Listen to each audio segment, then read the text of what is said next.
Good afternoon, everybody. This is Mike Saletta with EquinEdge, and I got next to me Oldy, the Oldie Capper. We're gonna stream some live competition for you today. I think we have some nice races at Gulfstream Park and Keeneland, and probably a few others, but some decent races at those two tracks. And we're looking excited to have a good day today.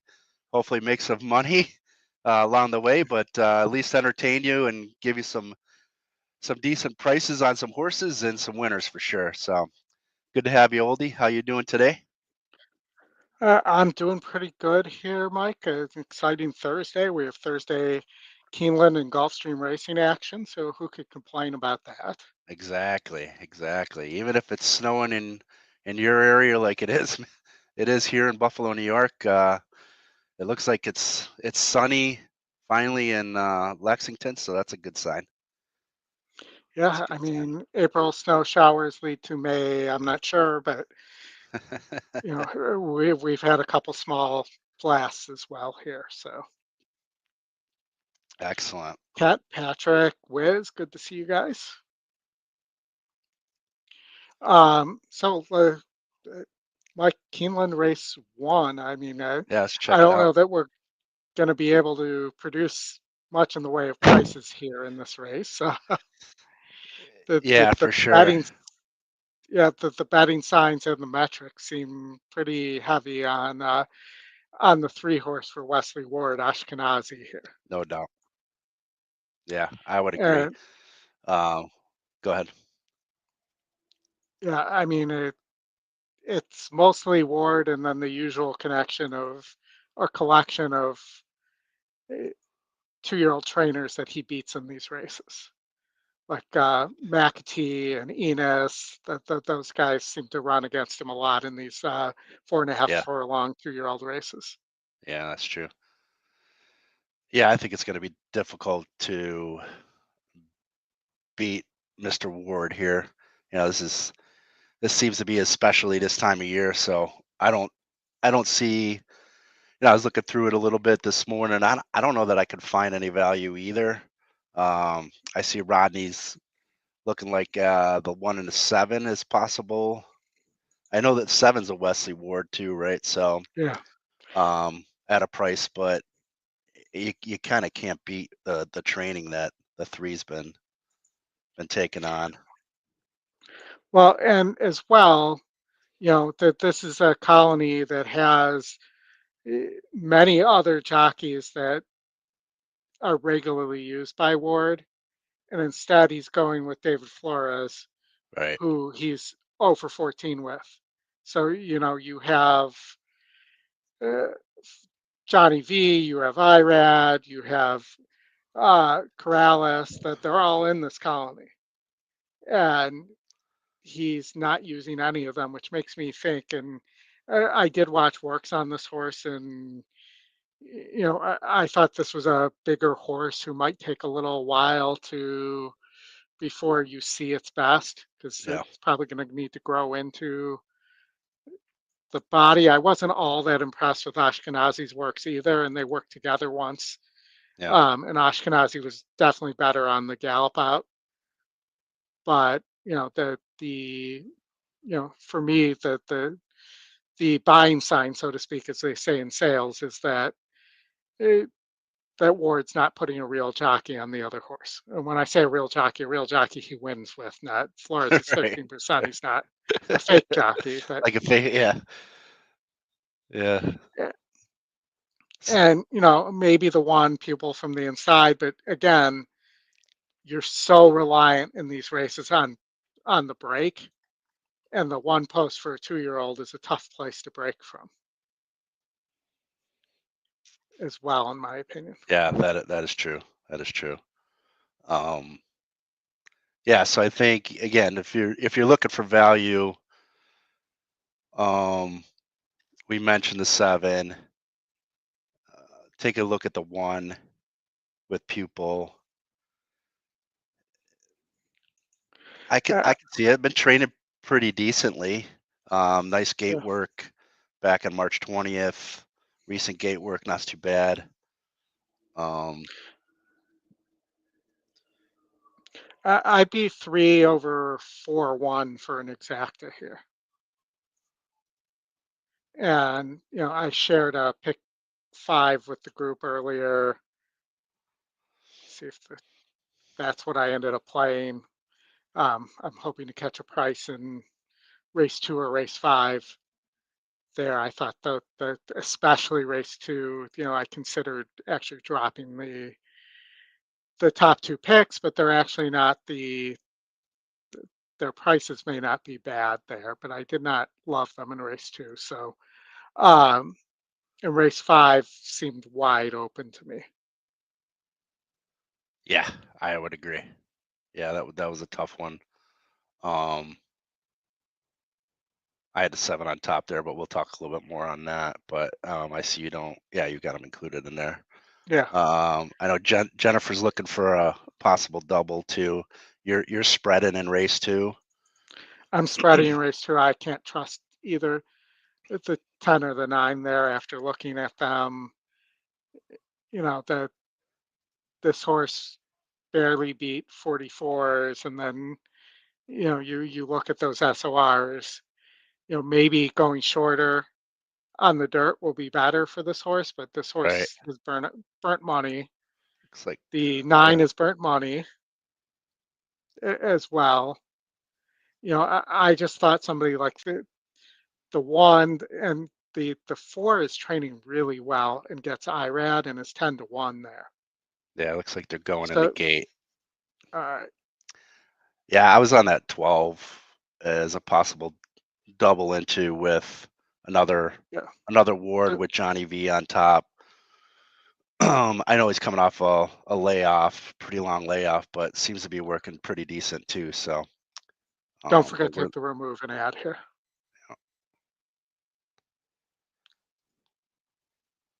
Uh, I'll get it up there. Hold on. yeah, it's not getting over there. There we go. Thank you.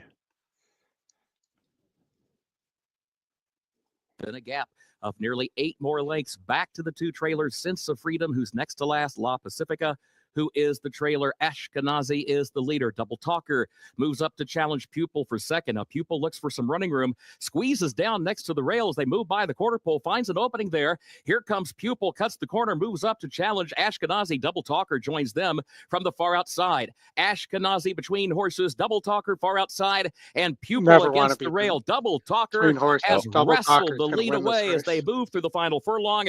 Double Talker past the 16th pole.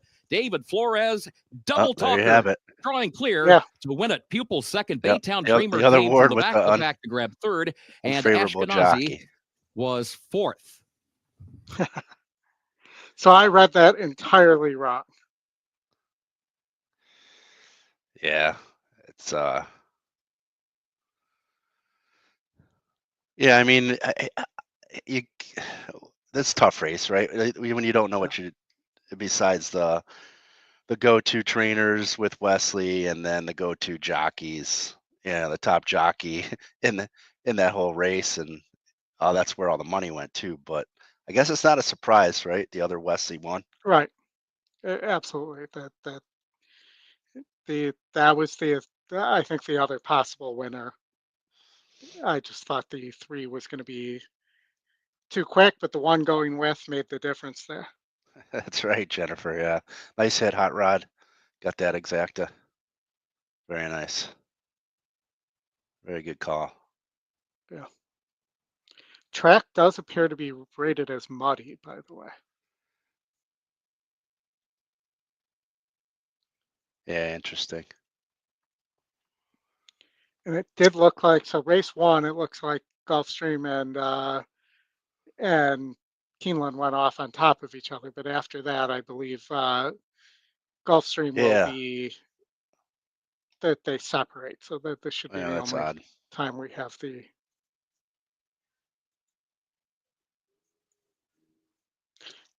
So if we want to maybe Want to look talk at about, Aqueduct? sure, let's go to race 1 at Race 1? Aqueduct. Yeah.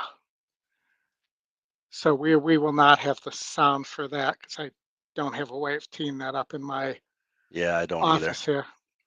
But uh, I look at the 5-horse collect at 5-2, beat better than this group last time out for Cantamasi, and the I think 5-2 kind of dead on the board square price there. The Rudy horse, the 4, and the other Cantamasi, the 1.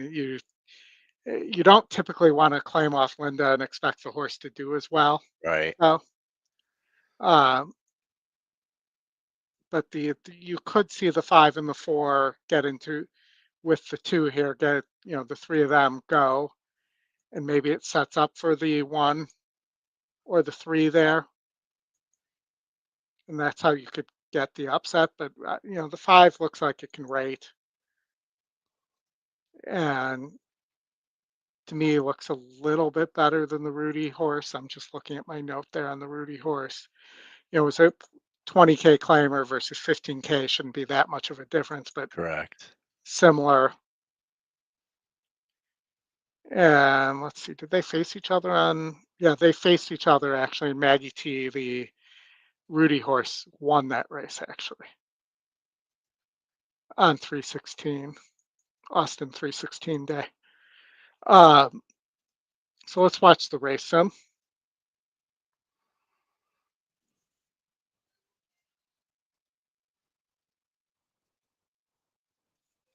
Yeah, it looks like it's could be a hot pace.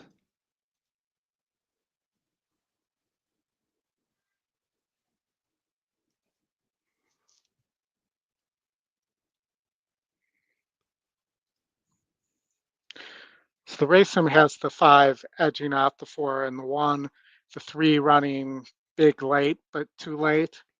I think this would take a hot enough pace here and I don't know that you're going to see that with these Well, 3 it's horses.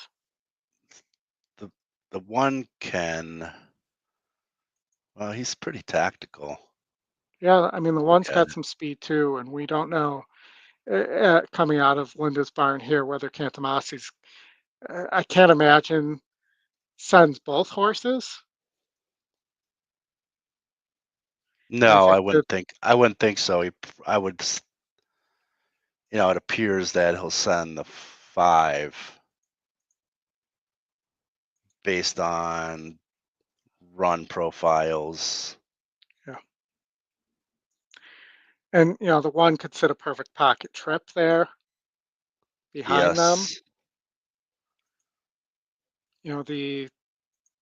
The other thing about when those 2 faced each other, no, the 4 was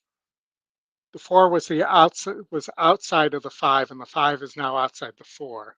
So that is reverse. So maybe the 5 will prefer to be sitting to the outside. And the Rudy horse hasn't been as good on the lead as it has been, when they've at least tried to rate the 4 Maggie T. The Yep. horse seems like maybe it gets a little lost up there on the lead. Yeah, I'm just looking at its trouble line and in hand for a 2-wide weekend back in January, 7 Yeah. furlongs.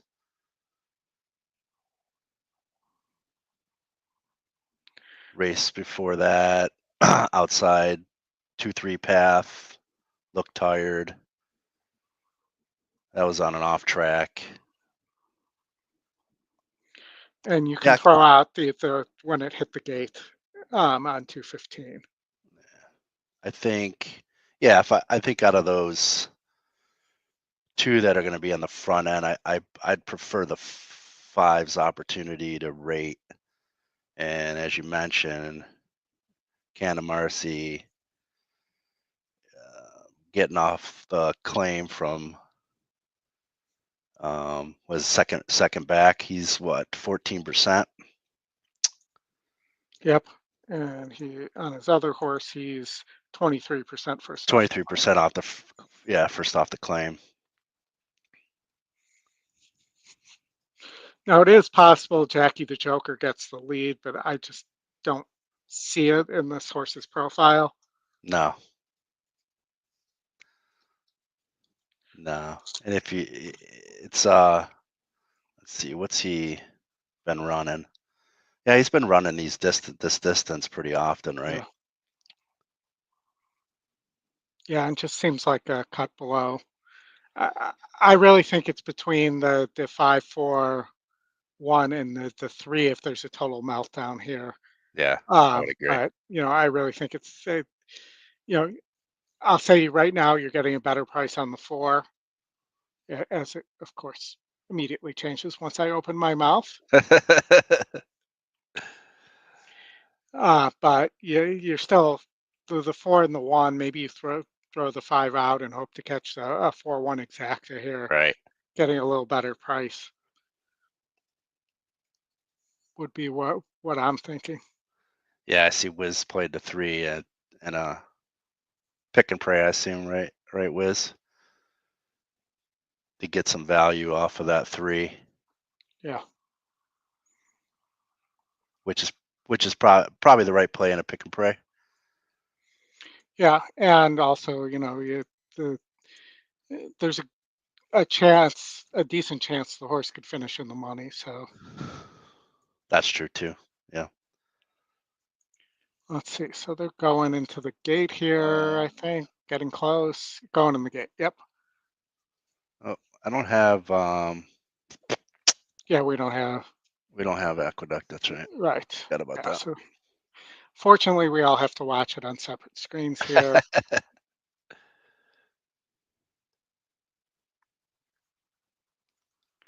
But they're about to go in. I'll do my best race call here, which is pretty bad. You'll be better than me. Doubtful. If it was hockey, I might be all right, but I think horse calls, and that's difficult. Not saying that hockey play-by-play is any easier, but Yeah. you got to memorize a lot and be familiar with just about every team. So And hockey moves, I mean, that they move fast in horse racing, but with the puck moving, yeah, exactly.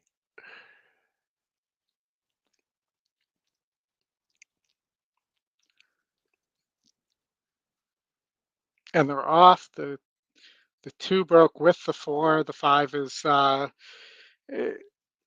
the 2, believe it or not, cleared.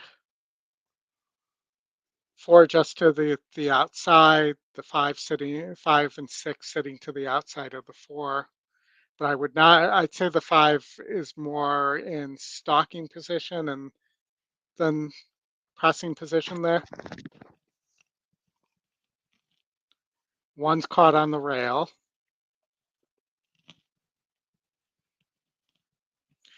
3 is making up a ton of ground from dead last. The 2, Jackie the Joker, still on the lead. 4 is all out at this point, and the 2 looks in hand. Might have a big upset here.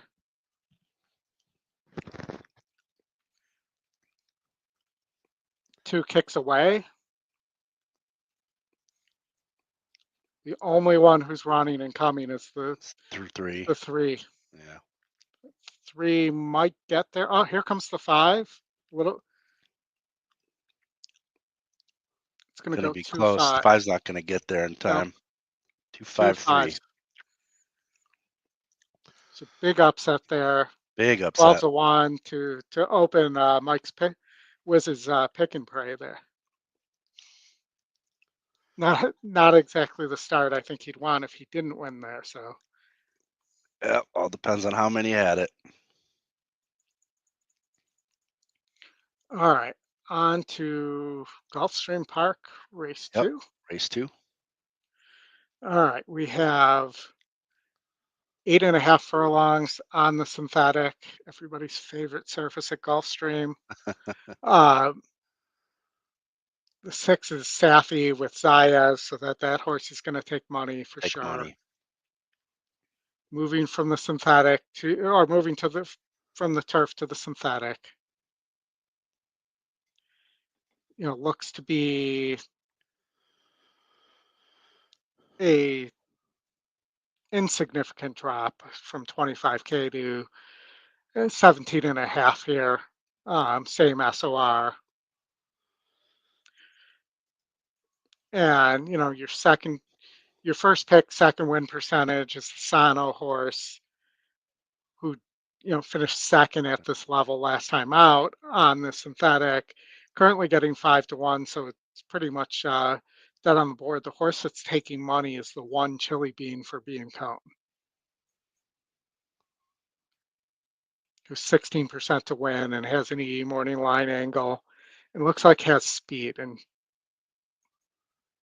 Yeah. so let's take a look at the race sim and see how this might play out pace-wise.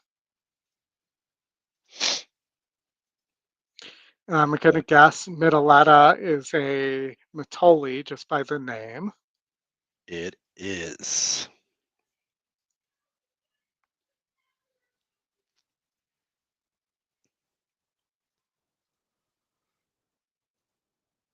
Yeah, 2.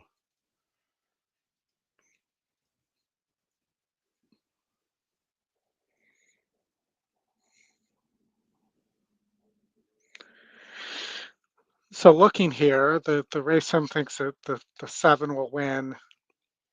7's been at this level a long time. Long time. Yep. Maybe the risk is priced in at 5-1, but you might want to look elsewhere. The 4, if the 4 runs that race from 12-6 of last December, year, yeah. that horse could be a threat and could surprise here. And the 2 is taking a ton of money. Yeah, I was looking at that too. I mean, it's coming off a layoff. Seems to be working pretty nicely recently. Drops down to 17 and a half.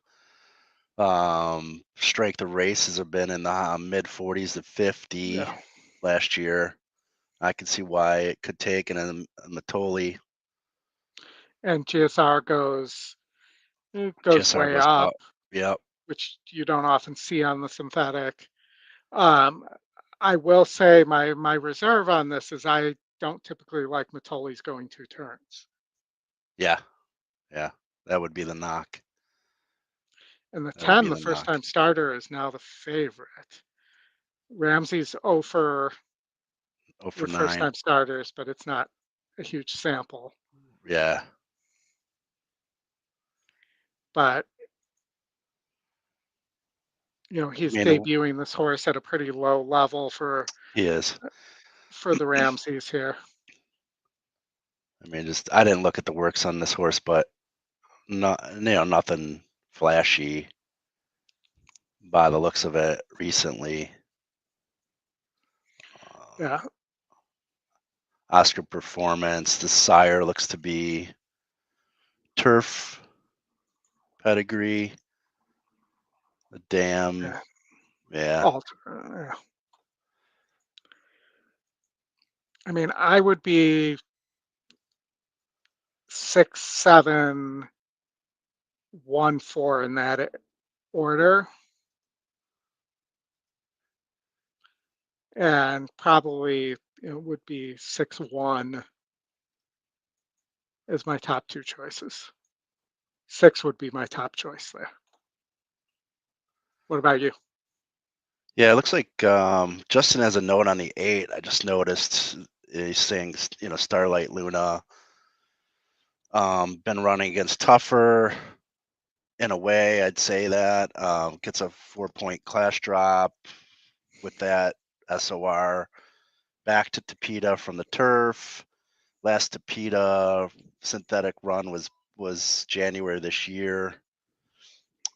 Finished 5th, 4 lengths back. I don't know. I don't, nothing impressing me. Last work was pretty decent. For me, I'm going between Chili Bean, the number 1 for being cone. 3rd out with this distance. We'll be in the lead if he can break free from the Yeah. other speed there, the Matoli horse, which the Matoli horse probably not going to like that distance anyway. I can see is it Chili Bean? Yeah, possibly taking him gate to wire. That would be my top choice. And I think beyond that, I am interested in that firster, but too many All right. question marks for me there. All Yeah, right, I do don't we want- honestly, I don't like anybody else but the one, to be quite honest with Okay. you. Seems to be taking money too, so that's a good sign. For sure. We want to, I think you want to go ahead and pull the. yeah, let's watch him on the track here.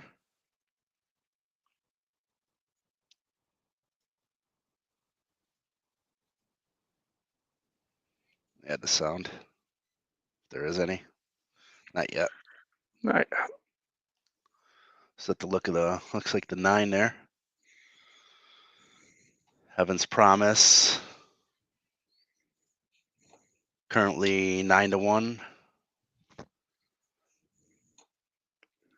Down from the 15-1 morning line. First time on the synthetic.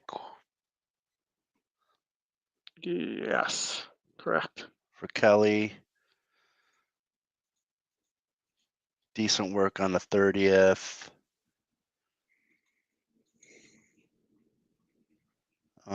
Yeah, I mean, that's all right. There's the Matoli horse.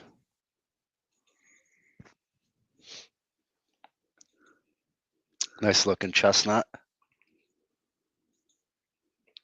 Very odd morning line in the next race too. I'm just looking at race 3. There's the horse that's the favorite that's 1-1 on the morning line, 3-1 on the E morning line, is 1 for 10 at the distance. Interesting. And recently has lost 3 in a row at this level. Yeah, second off the claim.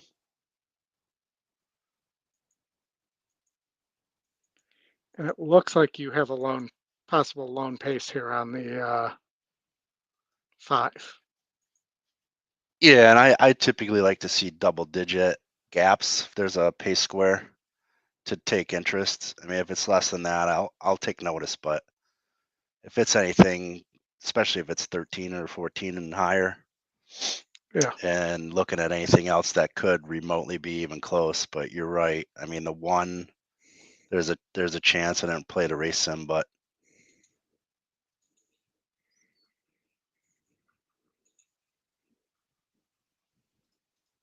we'll take a look at that later. Looks like they're moving their way over as they do the typical Gulfstream shuffle. Jay Walker, good to see you, buddy. Hope all is well. Yeah, Patrick, I would agree. Awful race. Taking a shot. I like the 9's damn, huh?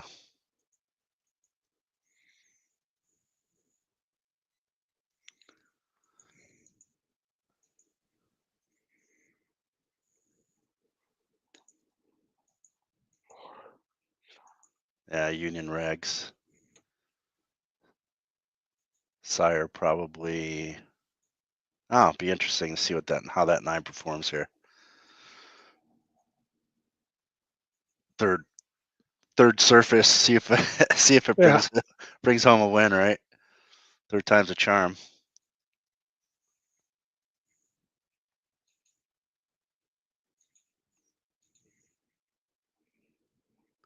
Yeah, Matoli's got a lot. That Matoli horse, Matoletta, is quite a few changes too. Moving in for a start, race number 2, the early pick 4 Oh, starts one's here. acting up. Did he just unseat the rider? I didn't see. Looked like it. He reared back. I don't. One Chilbean was very fractious, which Looks like the caused two's two unseated as Metalita well. to unseat the rider.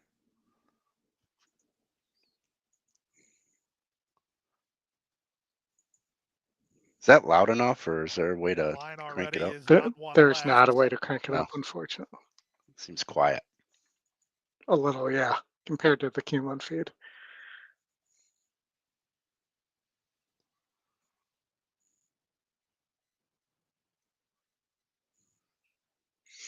Late money's all going on the 6 And here ladies right and now. gentlemen, we've just been informed, Yeah, it acting is. on vet advice and by the order of the steward, scratch number 2, Metalita. Yeah, I Number saw the 2, two Metalita, didn't is have a late scratch jockey. from this to the second race. I would hammer the Number one 2 is right your now. choice, and the daily Yeah. double will get paid on consolation. If the 2 is your choice, You and now the have daily a double, you'll get paid on a consolation. 24-point pace You had the 2 advantage as on part of the your early pick Yeah. four, one. Steve, the starting favorite. That If you just played changed an the early pick dynamic of four, the we race big guarantee time. you use the 2. Return to the window and exchange that ticket for a horse who will be racing. The 2 will not. Scratch the 2, Metalita. A horse that will be racing. Yeah, Bill, good to know. I mean, a firster would be interesting. I'm just curious how he's gonna fire being his sire being a routing turfer. So it's grade 1 winner. Yeah, so it'll be interesting. I'm still on that one. It just makes it even better now that a 2 scratched.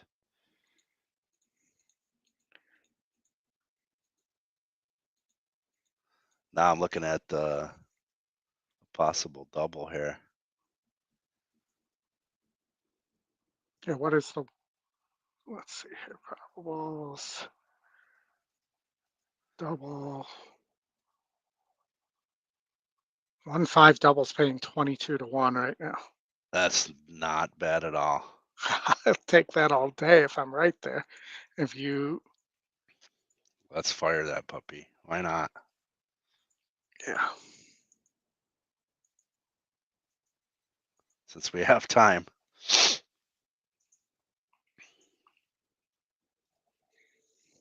Fire. We maybe if they're going to be circling for a long time, we should probably talk about rates 2 again at Keeneland. All right, you want to switch over while I'll watch the. They're going in now. Okay.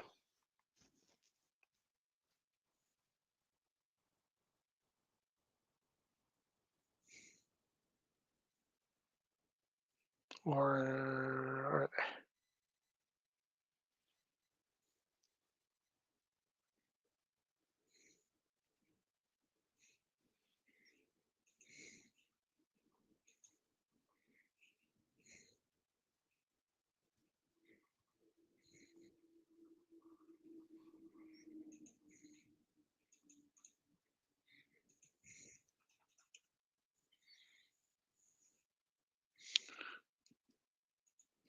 I didn't see what happened with that Ladies too, or and just. gentlemen, an additional late scratch in this race. Now take out 1 Chilbean. Oh, Okay. you gotta be Chilbean kidding is a me! late scratch from this race. Same rules apply as the scratch of the 2. What the Consolation hey? paid in the daily double and pick 3. Early pick 4 players have an opportunity Well, to exchange now their the 10 ticket. looks even The better. early pick 5 players will receive the starting favorite.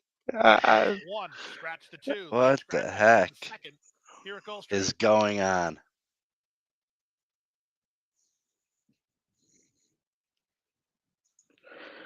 I can't make an excuse for it.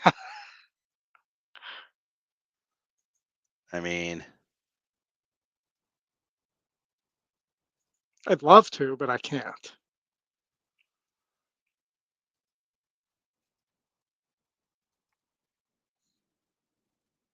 yeah, now it's all in the 6. 8 to 5. Even money now.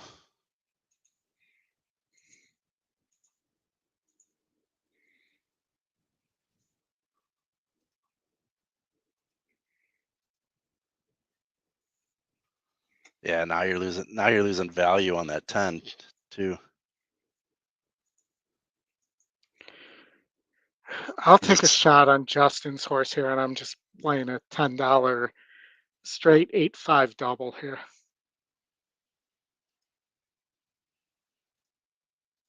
Yeah, this 10's now the second choice.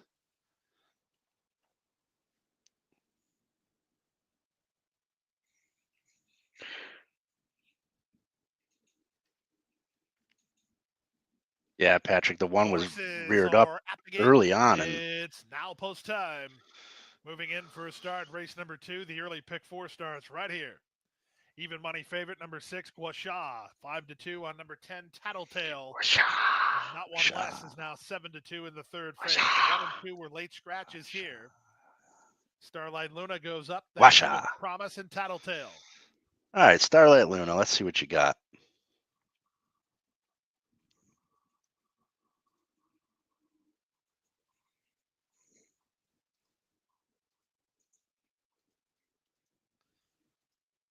Tattletale to the outside gate. They're at the post. They're off. Tattletale was away well from the outside gate and looked to cross over. Tattletale with speed. The other favorite, Guasha, moves to challenge, and the third favorite, not one less, away in third. So the betting leaders are 1, 2, 3 after a 16th of a mile. Away fourth is Heaven's Promise at the inside, Miss Ocala, and Starlight Luna is last. So Zayas concedes the lead on Guasha to jockey Rajiv Mirage and Tattletale, who settled in up top. They lead by a length over a Headstrong, not one less, who's tugging in second. At the inside, Guasha is a well settled in third, with Heaven's Promise in fourth. At the rail, Miss Ocala and Starlight Luna's on the outside. The opening quarter was 24-1. They have less than 6 furlongs to run in the race, and the target is Tattletale in a career unveiling over a Headstrong, not one less, who's poised to strike second. Guasha is third. Heaven's Promise is fourth, and Starlight Luna and Miss Ocala.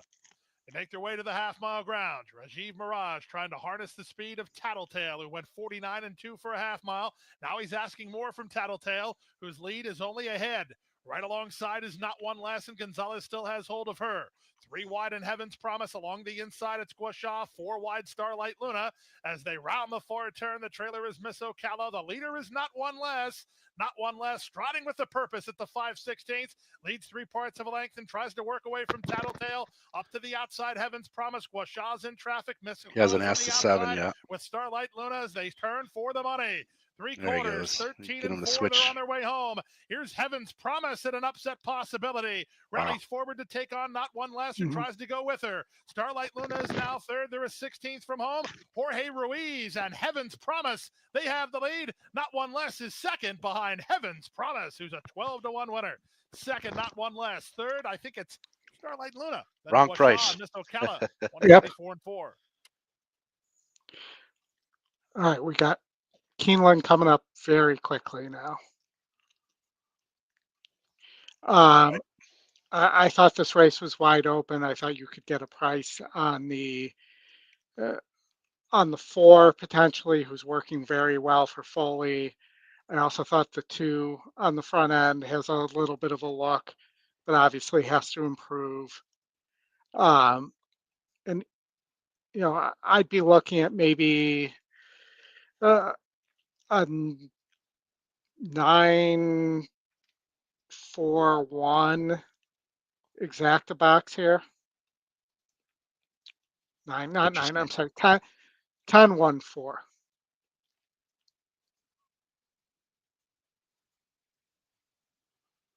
Yeah, I'm on a completely different horse. I'm on the 12. Yeah, I watched the work on the 12 Yeah. that's out there, and I was not all that impressed. Not impressed. But I like the street sense. Oh, they're off. Oh shoot! All right. They got to quit putting these so close to each other. Well, it was all those scratches. Yeah, it didn't help. from Baytown Sorry, Bruiser that's on. via There we Della go. Spiga. Jimmy the Hat, No Joe is toward the far outside, 5th to 4th. Now challenging for 3rd. Another Monarch moves up behind that one, threads the needle through some traffic. Metalhead going to be wide to the far turn, 5 lengths off the lead. And then Mendello, gap of 2 more lengths back to Zecca Diabo to the outside. And On My Honor against the rail at the back. 22.29 seconds the time for the opening quarter. Canavero is the leader, 3/4 of a length. No Joe second up on the outside, 3/4 of a length. Baytown Bruiser third a length. Metalhead fourth up on the outside by a neck. Another Monarch tries to move up the rail, 5th to 4th to 3rd. Still 4 lengths off the lead. Mendello has to go wide center pack. They're turning for home past the quarter pole. No Joe to the outside. Canavero to the inside. No Joe has the lead. No Joe by a length and a half, by 2 lengths now, as another Monarch kicks in down to the inside, and Metalhead runs from far back into 3rd, still 6 lengths from the lead of No Joe past the 16th pole. Another Monarch is second down toward the inside, and then Mendello and Metalhead. No Joe in front. No Joe, Jose Ortiz to win it. Favorite. Another Monarch was home second, close for 3rd, Metalhead or Mendello.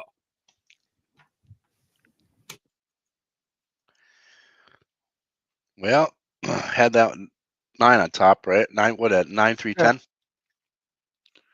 9, 3, 10, I believe, yes.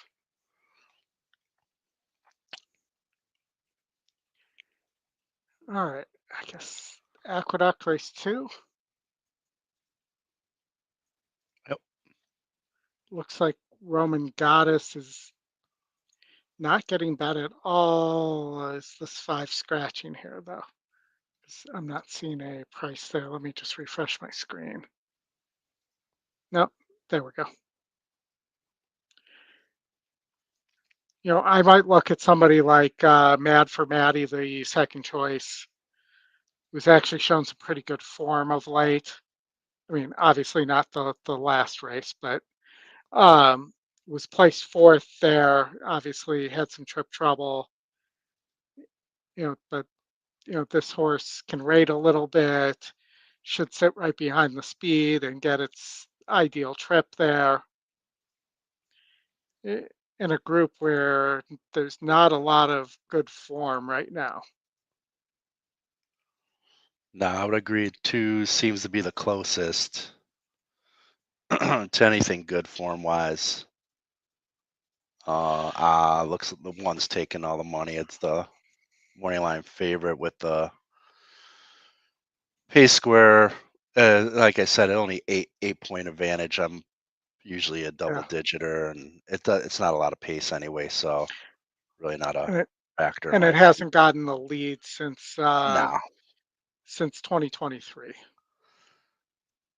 and has lost a lot. I mean, I can't disagree with you, Oldie. The 2 looks like it's the only horse in any kind of form recently.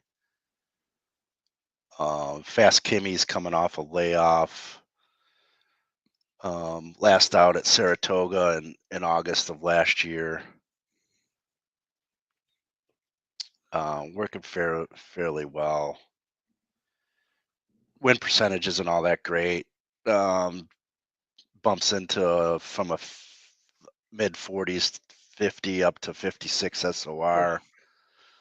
I mean, that, you know, maybe, but I think the 2 is the top choice here. Yeah, I think 2, maybe the 5 on the drop a little bit, coming out of allowance races, has a little bit of a luck as well. So 2-5, I'd be 2-5-4 here. Yeah, the 2 getting blinkers and LASIKs too, so 5 gets blinkers. Castellano aboard. Yeah, I can see your point there on the 5. 6% for Rodriguez, second off the claim.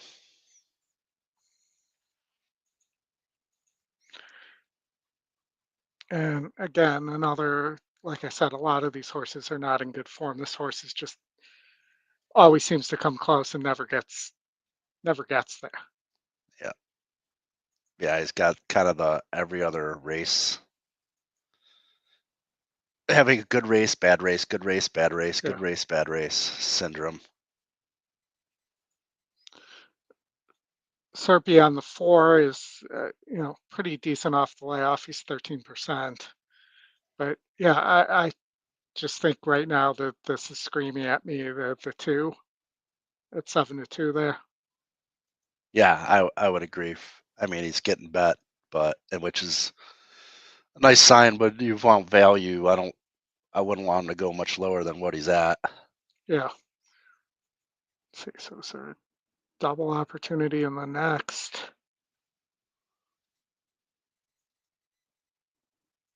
First time, you have a first time Fletcher, first time dirt in the next with Yep. a GSR jump.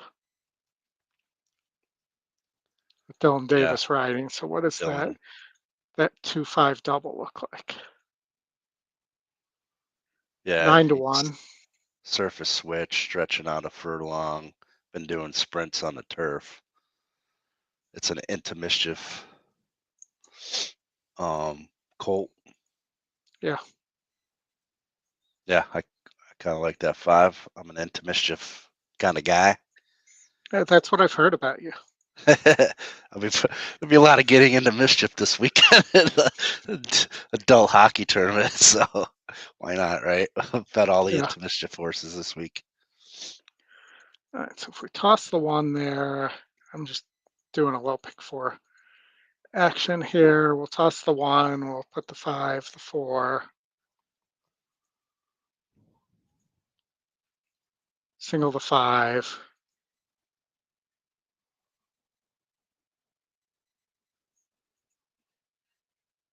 Dutch row. Just look at what it's using.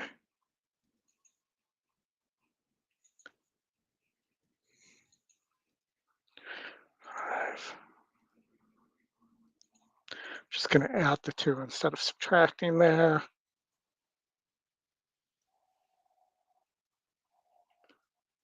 Pace standpoint.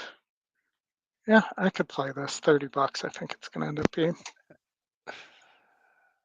How much we down so far? We're not down too much. It was Yeah. one of our races got the 2 horse we wanted scratched after the 2 speed horses, and I think we're having a rough day on the pick and praise, but we're early yet. Lots of time to make up.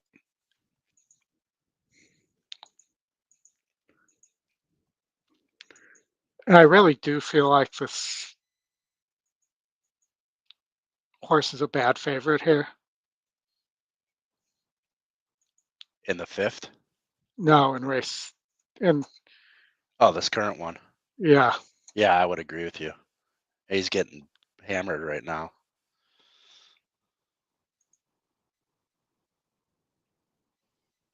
Down to 3-5.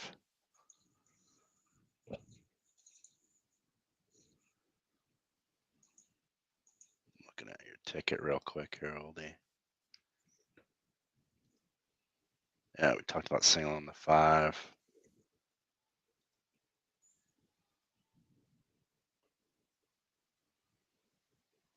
The 4th race at Aqueduct. Oh, you got off. We got 1 through 5 there. Okay. I mean, it looks wide open. It does. The only thing is, I think that only concern would be you got 2 low price horses in that race, though. You actually the have, 5. I think the 5's going to get pounded because it's Brad Cox there. Yeah, I'm taking a look at that 1 with the big pace square. And the 2, I think, are badge the 4, I think, if it can run back to the previous form from Saratoga last year, there. Yeah. there's a big look there as well. But again, that horse is 2-1.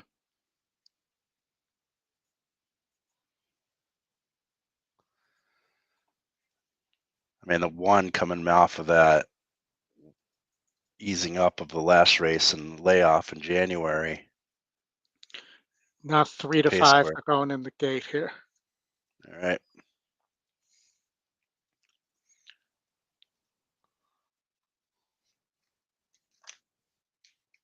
One did not get the lead, at least so far. Yeah, Stiller. But they haven't shut down the rail. Come on, somebody get over and just block the one.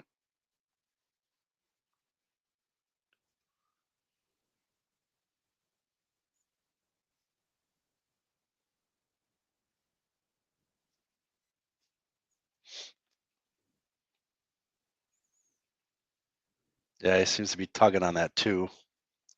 Yep.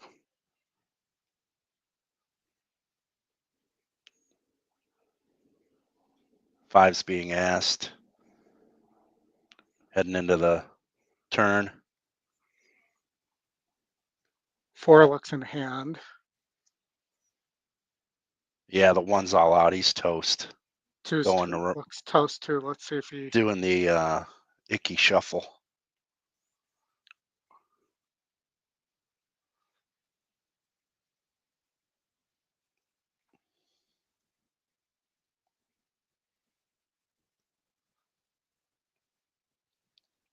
The two's going to try up the rail here. I don't think he's got enough in him. The one's bouncing off everybody and their brother. He's coming though. Yeah. He's gonna What? get That was a weird ride. It was, yes. That is. Well, I guess the 3 to 4 was warranted. Yeah, but what a weird ride. It's like he dropped anchor around the turn. I don't know if he was trying to switch leads around the turn or what. That was strange. Yeah.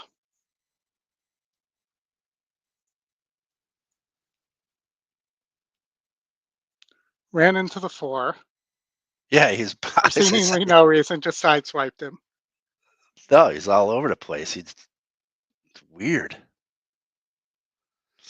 Yeah, Patrick, they ran out of gas. The 2 ended up finishing second, but that one, man, was weird.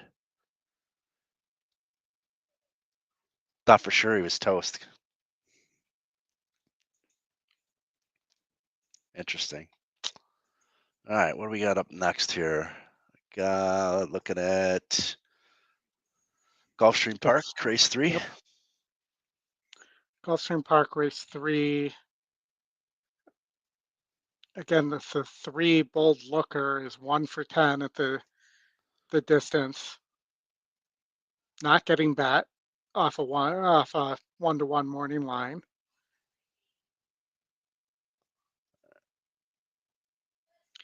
You know,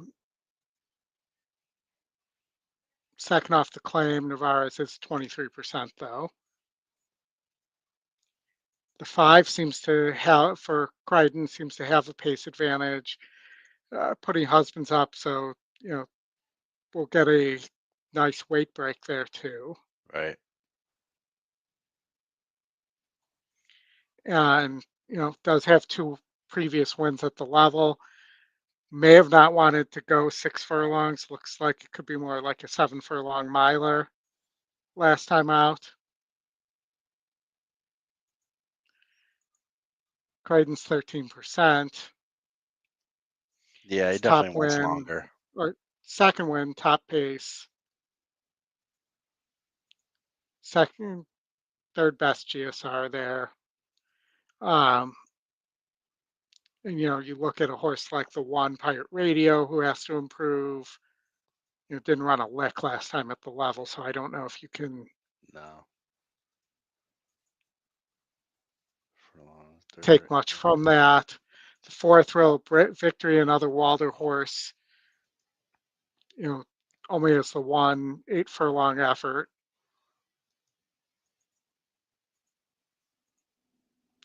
But, you know, I really think probably it's between the 6,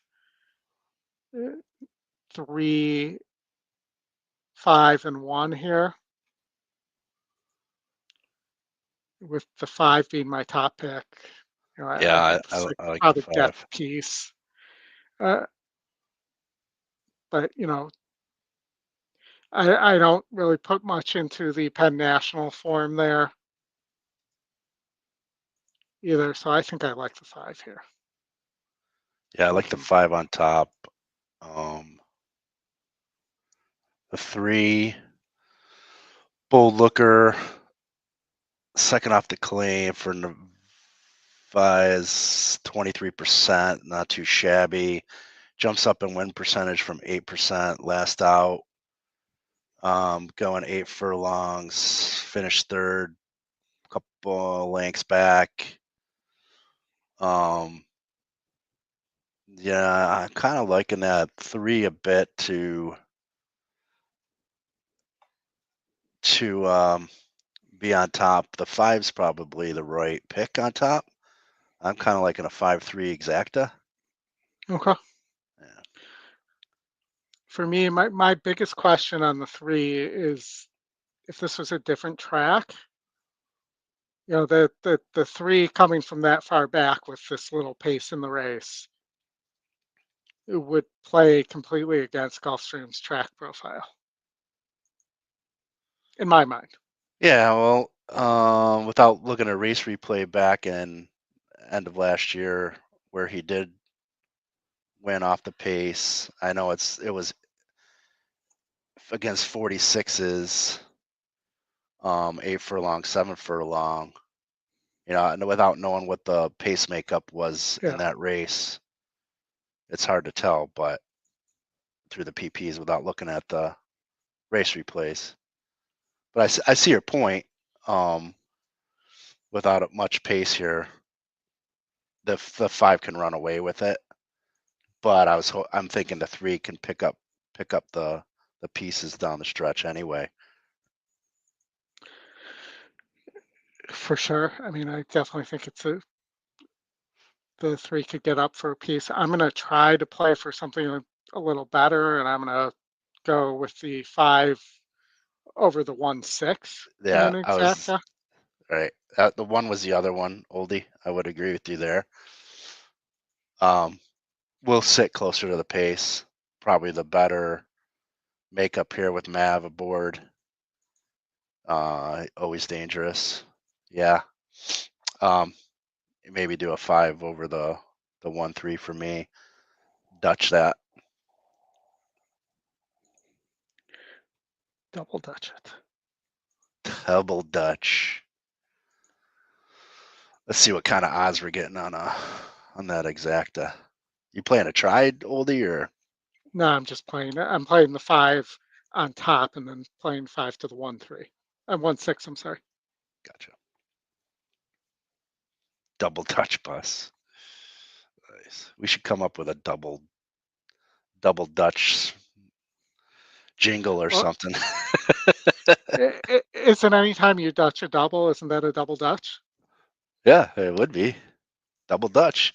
And I'll tell a real quick story while we're waiting. There's 3 minutes in anyway, but so I play adult hockey. We play a lot of hockey tournaments, and we do this goofy, stupid thing where we do a double Dutch with fake jump ropes. So we act like we have 2 guys at the other end of the ropes, and we actually have a rope in our hands and doing this double Dutch, and we've got some music playing in the background, and people jump into the fake jump ropes that we're double Dutching. The stupid humor that we engage in at these adult hockey tournaments. I should just get a video of that and play it when we're Dutching doubles.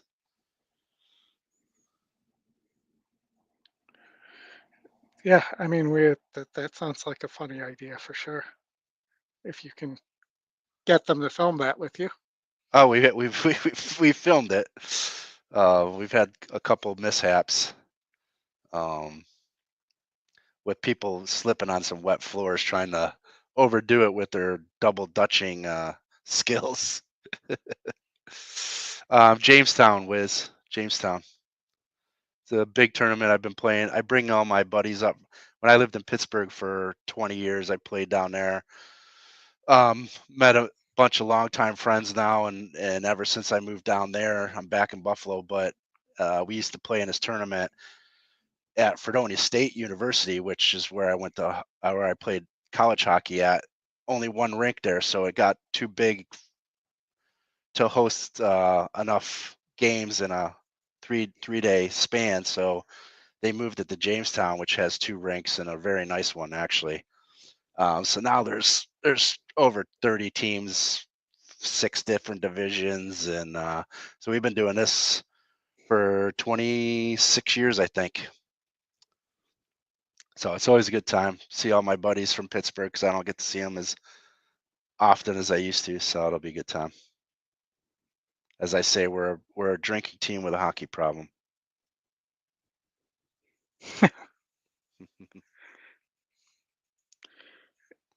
And how do It's- you guys, I know you're a drinking team with a hockey problem, but how do you guys typically do in these tournaments? It's like I feel like one of the horses that are have a great race and then fall apart, and then the next race you do great. That's kind of been our. We won 2 years ago. Yeah, right, Patrick. They should probably have 5 ambulances, but yeah, we won it not last year, year before. They give out these pretty cool trophies. If I had a picture, the trophy's down in my basement, right? Great place for it. But it's basically a Stanley Cup. It's a wooden Stanley Cup replica. So it's got all the tiers on it, and then they put a plaque on. They make it right there after you win, and the thing is freaking heavy, but they use a coating on it so you can drink out of it. But holding that thing is pretty heavy. I'm sure the Stanley Cup is heavy too, but this thing is all wood, hardwood, pretty heavy, but it's pretty cool. So we, over the 25 years, I think we've won it 7 times, and then this is our 3rd time where we get that big wooden trophy. Before that, they were just giving out T-shirts and a small little metal trophy, but it's pretty cool. It's a good time. I see a Yeah, lot of cool. old friends too. You want to go ahead and pull up the, Yeah, we'll switch over to the feed.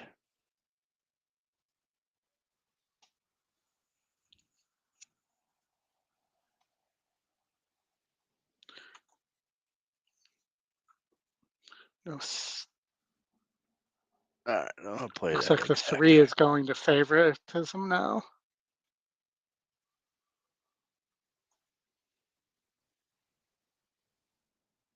One looks great on the track. Yep, looks calm. Cool, calm, and collected.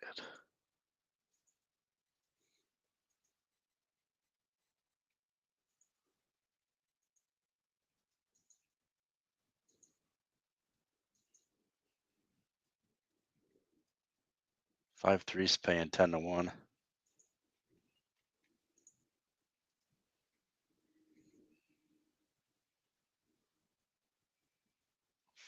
5-1 is paying 40-1. Not bad.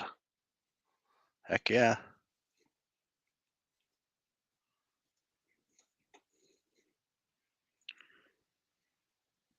Two for Campos. Let's get these horses in the gate safely Yeah, let's go. and get them out. We got 7 minutes to Keeneland, so hopefully they don't do the Oh, they're going to post track because that's what Gulfstream does. But Gulfstream merry-go-round.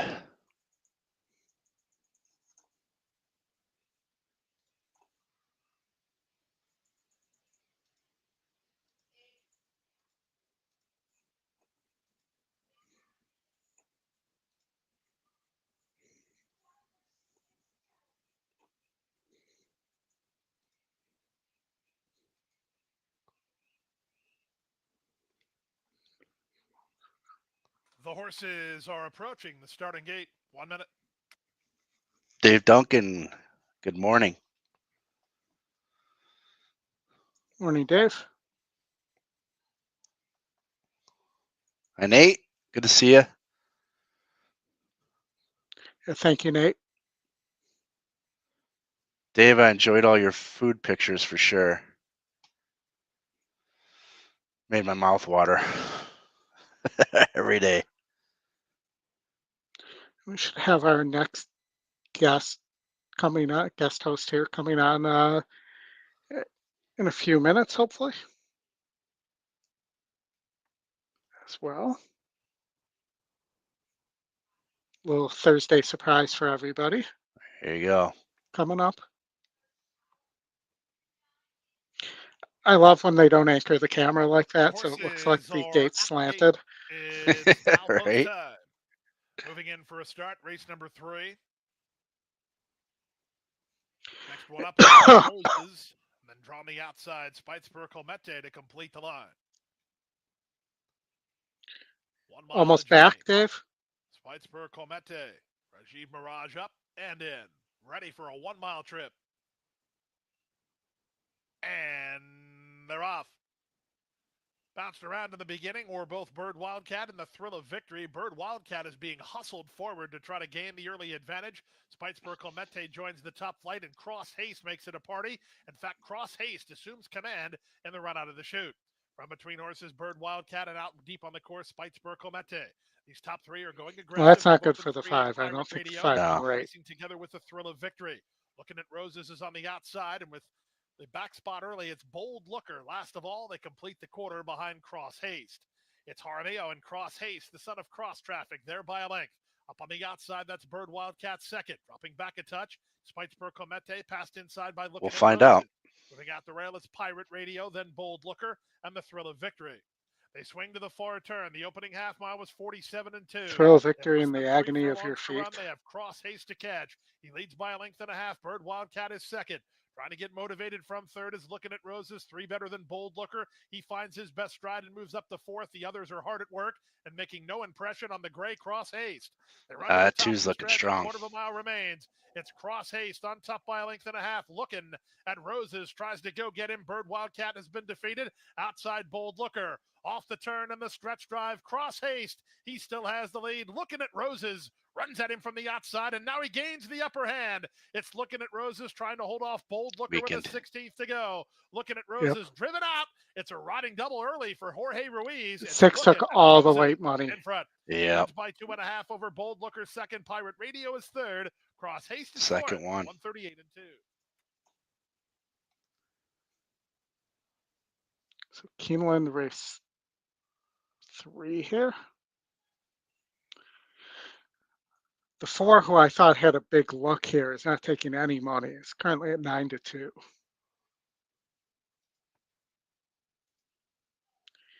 And, I thought the 8 had a look as well, coming back to dirt. Off a win off synthetic. Already has a win at 6 furlongs on the dirt. But, if the 4 gets the lead here, isn't the 4 going to be hard to catch here? Because the Brissett horse doesn't have a lot of speed. It really needs them to mix it up to have a chance here. I mean, the 6 can press, but, even at first call in this last win was 2.5 lengths back for Hartman. Yeah, it looks like he's need the lead to win at 4 Sombra Dorado. Dorada. And we've should seen say that she. hasn't ended well today, but just because those horses haven't been getting the lead, but Yeah. and the long shot, first time Peter Miller is putting IRAD aboard. That's the horse I was eyeing up, to be quite honest with you, in part with IRAD jumping aboard. My only concern is the same thing he or she seems to need to lead, and I'm not sure that she's going to get it. Yeah. She may not even be the third fastest. Yeah, exactly. Peter Miller's 19% first back and 17 with the horse first time. Been at Pleasanton all this time.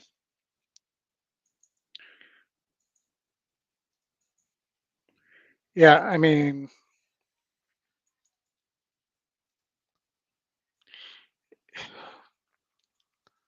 from that standpoint, I mean, I think the 7 needs the lead too, but isn't all that fast. Right. Maybe that's why the three's taking all the money it's taking, but because everybody else seems similarly paced. Similar. Yep, exactly. All right, they're going in the gate here. All right. I'm going to go 4-3 here as being and just play a 4-3 exacta box. Yeah, I think I'm gonna do an 8 win here.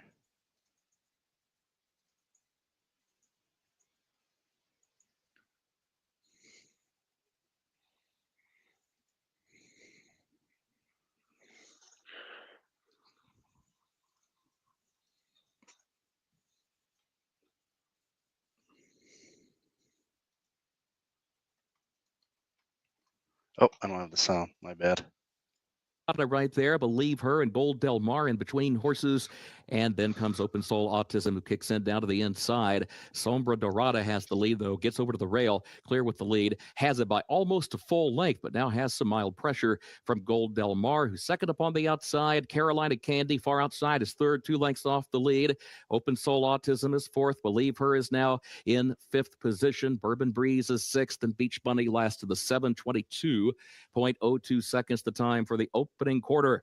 Sombra Dorada, Gold Del Mar, Carolina Candy swings up on the outside. Those are the top three, separated by 3 lengths now off the far turn, as Sombra Dorada has the lead by just 1 length over Carolina Candy as they turn for home. Open Soul Autism looks for some running room down to the inside, moves up third, but well behind the leaders. Front pair side by side into the final furlong. Carolina Candy outside, Sombra Dorada to the inside. Then a gap of 5 more lengths back of that pair to Bourbon Breeze as they run through the stretch. Up, 3's late coming. Charge here. Bourbon Breeze is going to win.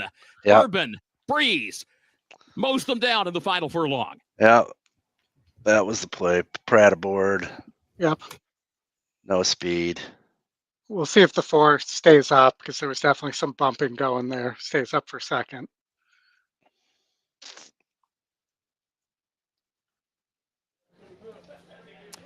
Bourbon Breeze, so special. Wow, what? And see, to me, I don't think special at all. I think that was an ideal setup that you're not going to get very often. No, you're right. But those were exhausted horses he's passing. They were. Yeah, I don't think they'll change that. It'll probably stick. All right, well, small little boom back there. I had it for $8. Yeah, that'll do it. Not bad. Heck yeah. It's a winner. Let's see. It was Better than losing. What was the we got next here? 3-4. Was it? Did it actually? Oh, I'm looking at the double. I'm like, there's no way. 3-4 paid 17-1, so that's not bad. Shoot, that's great. Hell yeah. All day long. At least that's what the probables said him there. All the money was on the 3-6. Payday was $8. Heck yeah, man. That's a great exacta. If I would have added your 8, I could have had the try too. Yeah. Yeah, Scotty Picks had it. Yep. Top 2 anyway. All right. I was just looking here to see what the exact probables were. 3-4. Yeah, $17.41. I'll take it. I mean, that's a dice boom, man. Yeah. I don't even care what the base bet was. Yeah, we'll put our first boom of the day here. There you go. All right. So we got Aqueduct coming up. We got that 5 we liked at Aqueduct. Yep. For Platcher, it is second pick, top win. Looks like top GSR. GSR bump from top 61. pace. Yeah. So, I mean, that's going to win over 50% of the time in my numbers, which I know are a little different than the ones. Than the badge numbers, yeah. Yeah. Let's just look at the badge. The badge says, come on, give me the badge. 44%. So I'm not that far. No, There's not not far. that much of a difference. So if you went to, was it? Come on. Well, there we go. So if you like that one who was looked like Lone Pace in the next, or you wanted to Dutch that horse to the 1 and the 4. Yeah, mine's not moving either. There we go. Yeah, the 1. Yeah, and Dutching the double there.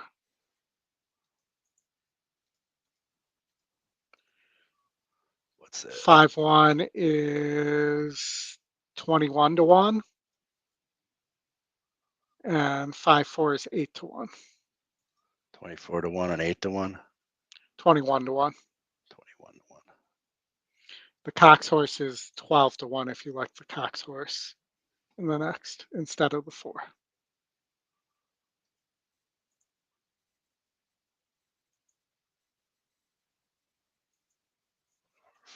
5-1-4. Let's see.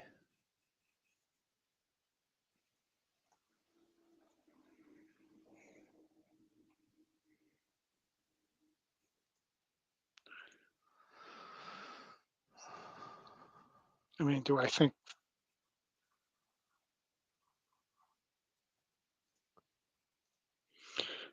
David thinks the 5's lost a step from his notes, by the way. Interesting.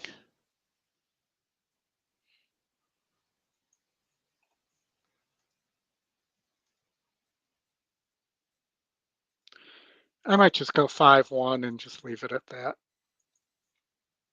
Yeah, 5-1 is paying.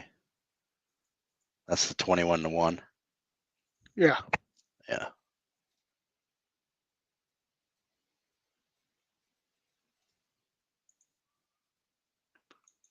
Yeah, why not? You're hot, right? The double-digit payouts. Yeah.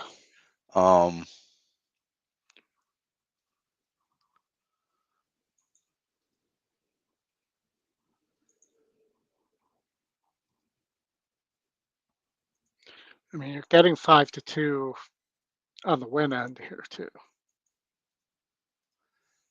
Yeah, I kind of don't like any other horses, to be quite honest with you. I'm not a.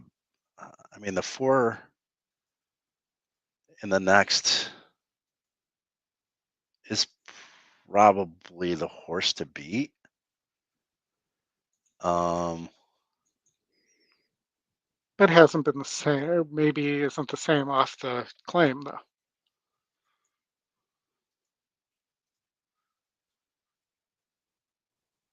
Yeah. He's claimed. Yeah, you can't really tell what kind of shape he's in.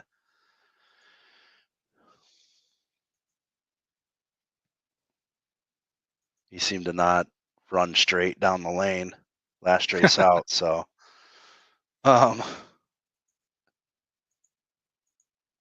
don't know. I think I'm still gonna Dutch it. Okay. Yeah. 5-1-4. I mean, 8 to 1's still not too shabby. I mean, this Dutch row horse here isn't getting bet, but I just wanted to point it out here. It is dropping out of maiden special weight.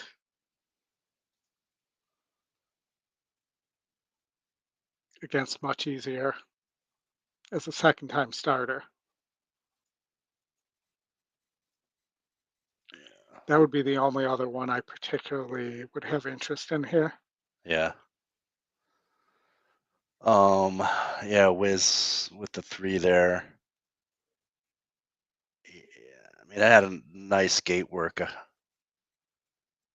on the 4th.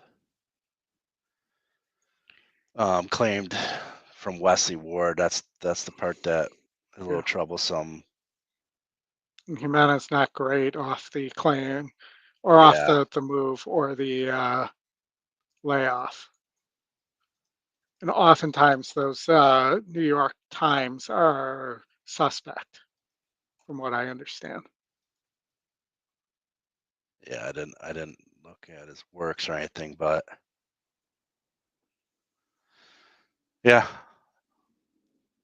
I mean, you're right, taking money, but yeah, I do pay attention to that EE morning line versus the live, and if it's taking money, I take note, but and I kind of look at more of the morning line in that case versus the live odds.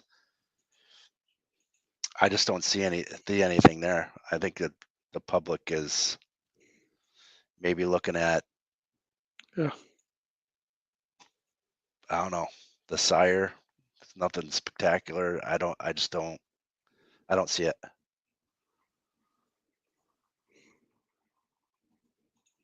Too many question marks for me. I Too many mean, Dam change did run a few times on the dirt, did win a race at Canterbury by 17 lengths.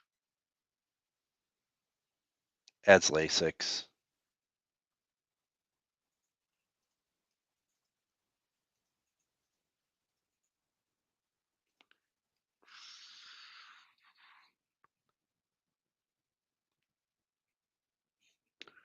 I mean, Castellano. definitely getting bat in a manner that somebody may seem to know something. Yeah. But not getting bet in the double pool like that. Yeah, I was gonna look at the will pays here, see what they were telling us here.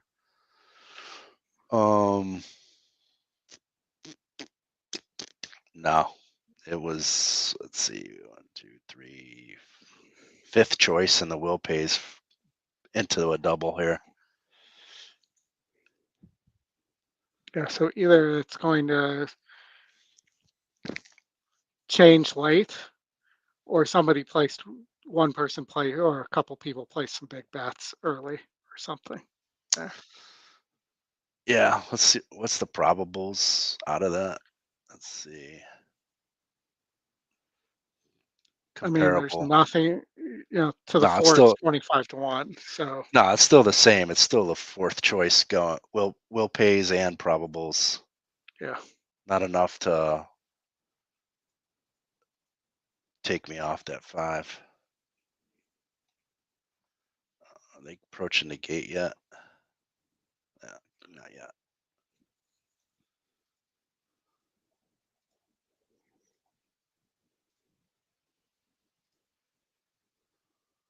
Let's see what we got.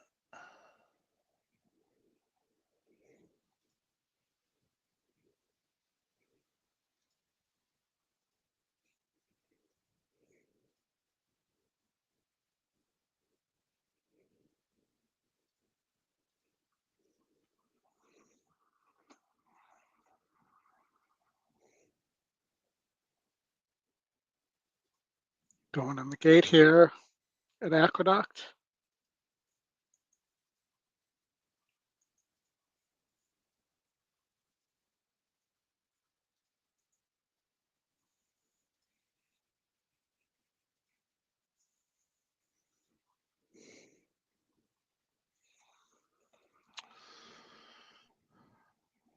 Five's a pretty roan gray. Very much so. First time Pletcher, Dylan Davis aboard. Currently 8 to 5.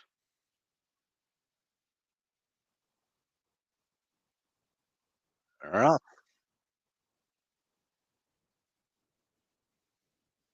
5 broke great. 3 broke really well out front by a couple lengths, extending. Yeah. 5 might be done already. But probably going way too fast and not relaxing on the 3. Yeah, he's got to be 8 lengths out.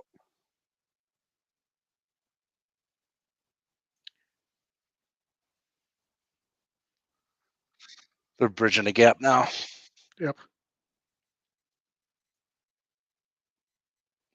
Yeah, he's toast.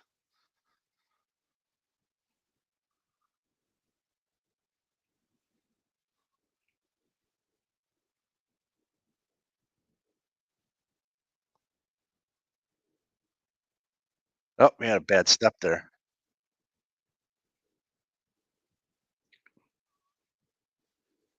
All right, looks like the 5's going to finish this off. Yep. Yeah, it went off 8-5.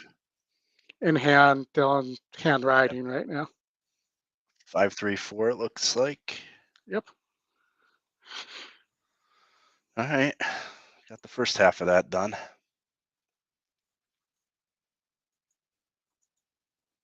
All right, where are we off to next? We got Gulfstream. Yes, Race Gulfstream. 4.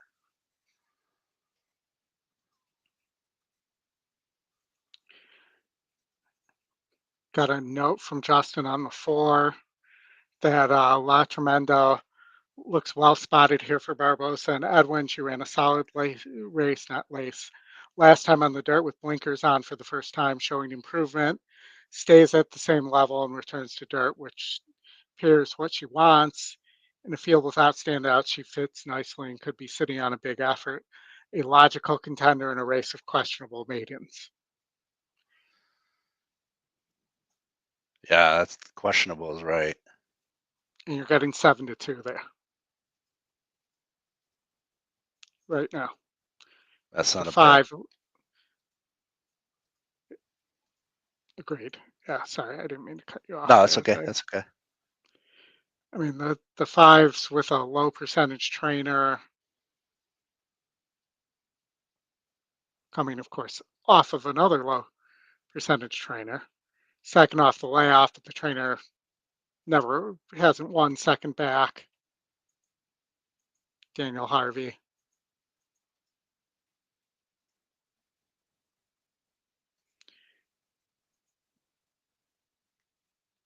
I'm just looking here, second off the layoff for Rosa. You know, I think I agree with Justin here. It's also another one of those second pick top win combos.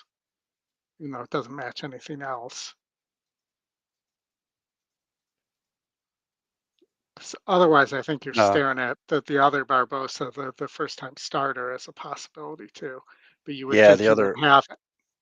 the other one I Go was looking at, sorry, Oldie, is the 7, the second time starter, for the switching over to dirt, stretching out. that one makes sense too. Yeah, and the noticeable GSR boost, switching to dirt. You know, the win percentage is low, but Delgado 20%. Second time starters, I think is logical here. I forgot I didn't cancel my win bet on that 5 too. So I was going to cancel it when I put the double in and never did. I'll take it. I like those mistakes. Oh man. So I think for me, I'm honestly leaning that the 4 on top over the 7. That would be my play. Yeah, I'm thinking of 4-7, trying a 4-7 exact. Yep.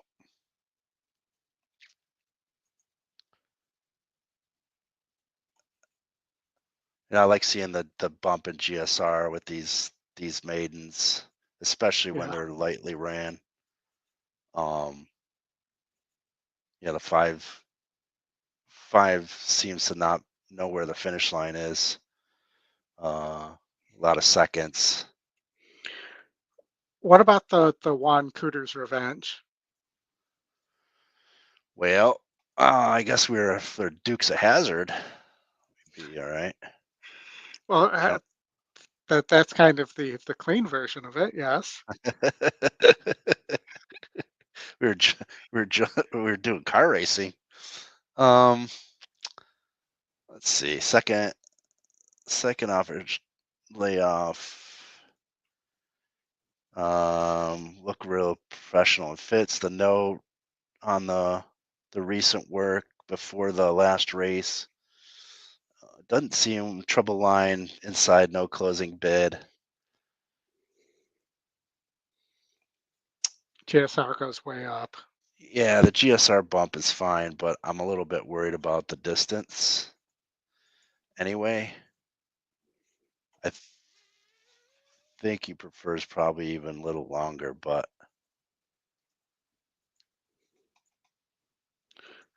They're getting let's see close. if there's any changes. Yeah, they're getting. Yeah, We got they're 2 minutes. Okay. 2 minutes, yeah. Plus 3 minutes to do the merry-go-round.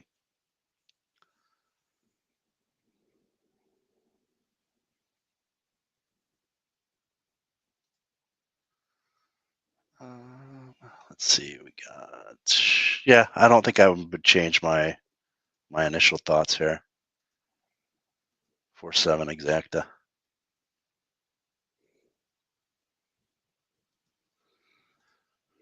And we're getting.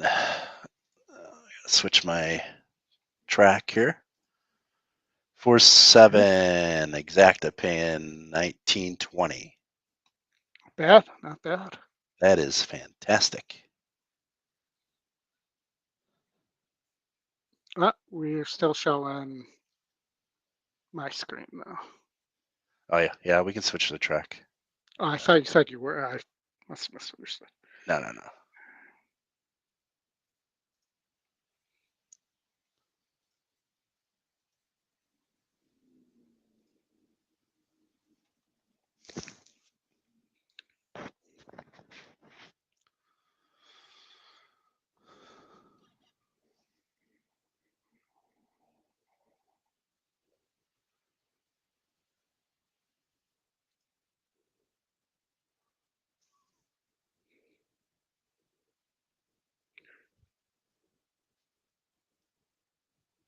Interesting. Patrick. Yeah, we didn't really talk about the firsters too much. Well, the 6 was Barbosa. He has another horse in here.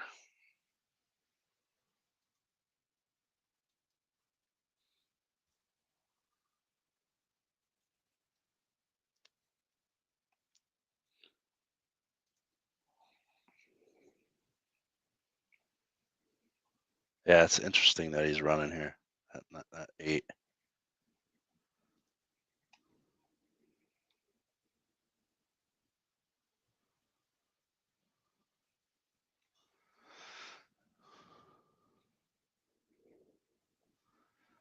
Sorry about this StreamYard being goofy again.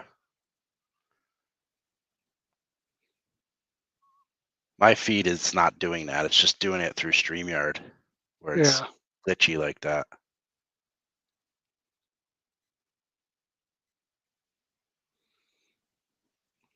But it wasn't doing it earlier, was it? Yeah, I'll try to take a look at the VM tonight.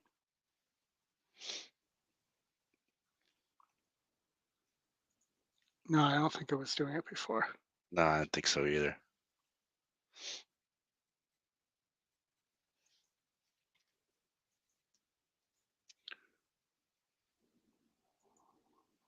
Austin, good luck on the 6. Good luck, everybody.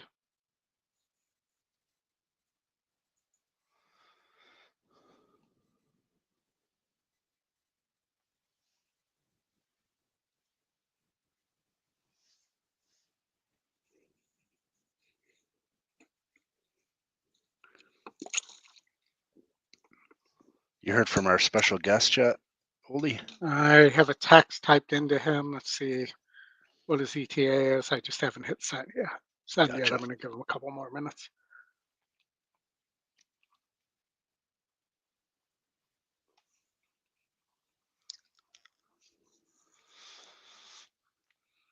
We got Scotty and David tomorrow, right? Road to the Road to the NHC. NHC tomorrow. No, it's actually going to be Scotty and Justin standing Scotty and Justin. in for David because David is traveling. All right. That's always a good show. Everybody interested in getting your way to the NHC. Those guys will go through the feeder contests early on and follow up with the qualifier, the big qualifiers they have on Fridays. So $18 on the feeders, and never know. And I'll likely be in the chat for at least a portion of that. So I do have some work calls I have to take care of first, but they're off. Good start.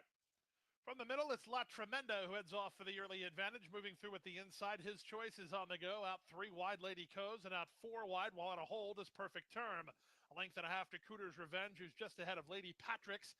Out the back early, the trailer is Valley of Dawn, with Lady Oakridge just ahead of her. They head to the half-mile point, and up front, it's a battle. La Tremenda doing battle with Lady Coes. They're locked up heads apart. Moving up on the far outside, that's Perfect Term. Moving out the rail, his choice. Then Cooter's Revenge in front of newcomer Lady Patrick's. A gap of 3 more to Lady Oakridge, and Valley of Dawn is last. They speed around the far turn. They have less than 3/8 of a mile to race.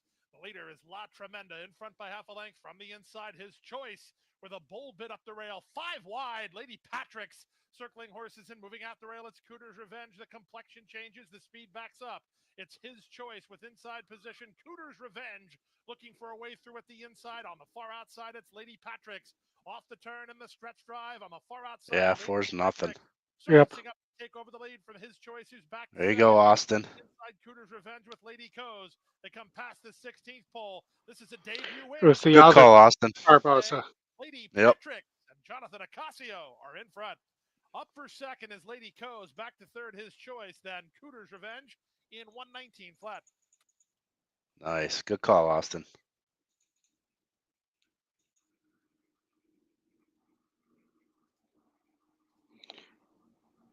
All right.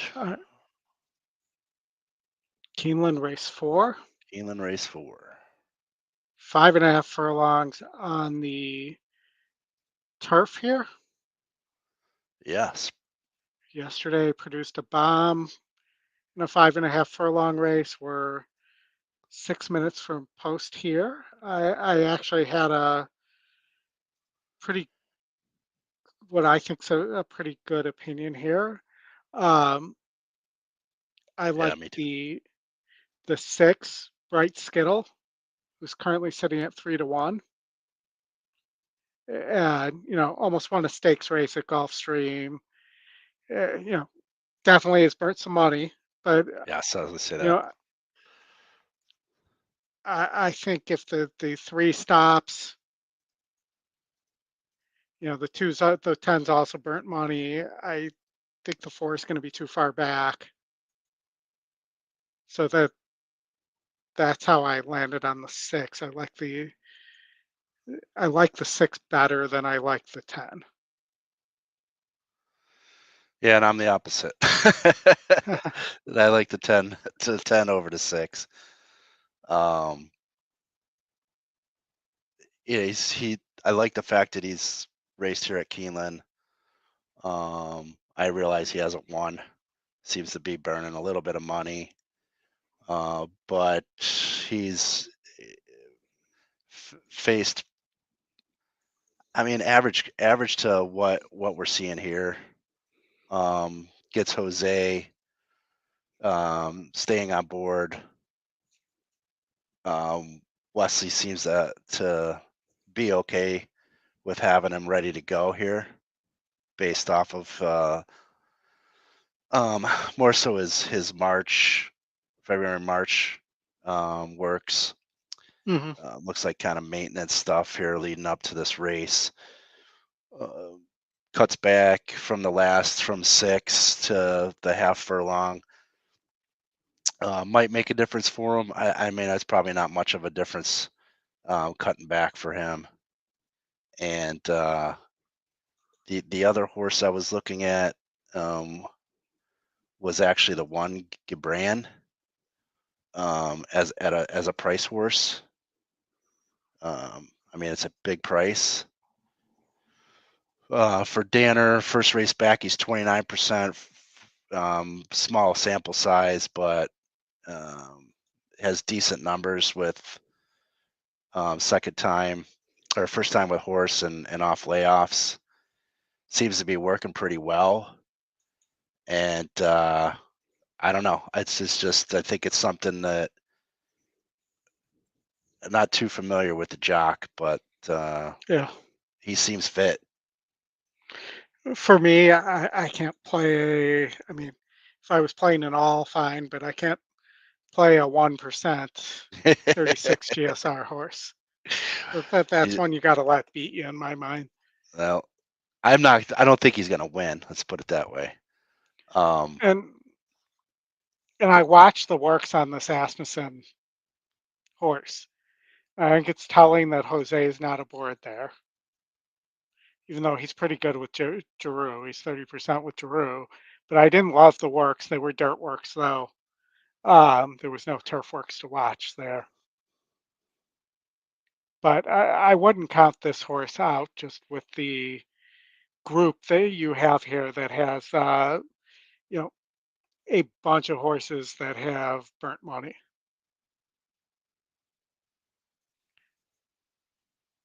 Looks like we have our special guest here joining us as well. Let's add Scotty in here. What's up, guys? What's up, Scotty? Hey, Scotty. Hola, Michael. Good to see you. What's going on? Good to see you as well. How are we Looks doing like- so far? I'll take your weather over mine. Oh, I'm in Let's put it that California way. right now. It's insane. The weather's so good. Nice. It's wet snow here, so Oh yeah, no bueno. No, Good time. It's, yeah, I got my sandals on. About to take my shirt off. oh my gosh. It's You're- like kind of cloud in the sky. In Keep Southern rubbing it California. in. You know, maybe 78 degrees. A little bit of wind. Yeah. There's some sort of echo over here. I don't know. I'm not hearing anything. It must It sounds like somebody's on like a swing there. No, That or- that would be Zen chewing on a chewy toy. I said, Anna, can you do me a favor and take the toy away from her? So how big is Zen now? Just absolutely massive. She's 80 pounds. Hold on, let's see if you guys can get a view of her. Hold on here. Let's see. Where is she? There she is. Over here. Yeah. Get I over here. remember when she was this tiny little puppy. Yeah, oh look my at her. gosh. She's like Look at her. she's like 80 pounds, but she's a horse. She literally runs and gallops like a horse. She's just huge. Oh, they're going in the gate, guys. All right. All right, Let's I'll get to hang out Keeneland. to watch this race with you guys, and then I'll All turn right. this over to you here, Scotty. All right. Looks like the 3 horse is gonna have the lead, huh? Natural Rights will be the last one. Yeah. Comes forward. Goes in. They're at the post. They're off. There goes Beer Run from the far outside. Bright Skittle a step quicker, though, and Troubleshooting is there toward the inside, away running in the 3rd position. Bright Skittle gets to the lead, starts to slide down next to the rail, leads it by a length. Beer Run second ahead, Troubleshooting third, a length and a half. Cortina goes 4th up on the outside as they enter the far turn. Fling Ready is 5th back toward the inside. G. Braun is 6th. Natural Rights is 7th upon the outside. Sustainability last of the 8, opening quarter 22.46 seconds. Midway on the far turn, Bright Skittle leads it by just 1 length. Beer Run outward from the rail, a length and a half away now, and second by just a neck. Troubleshooting third to the inside of that one. 3 more lengths. Cortina is 4th. Another 3 back to Natural Rights, who's 8 lengths from the lead. The leader, Bright Skittle. Here's Troubleshooting closing ground there on the outside, and then Beer Run far outside is third. Troubleshooting from between horses pokes ahead in front. Bright Skittle is now second to the inside, and Beer Run is third. Bright Skittle still fighting on inside of Troubleshooting.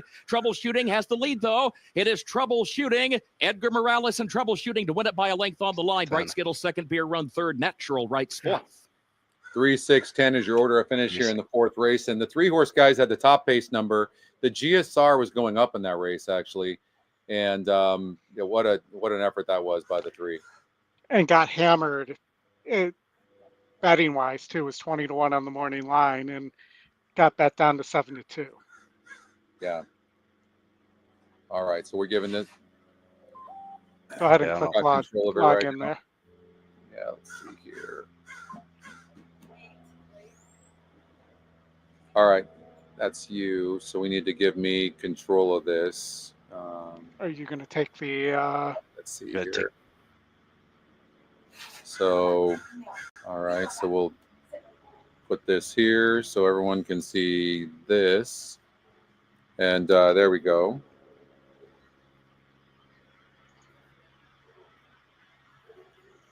All right.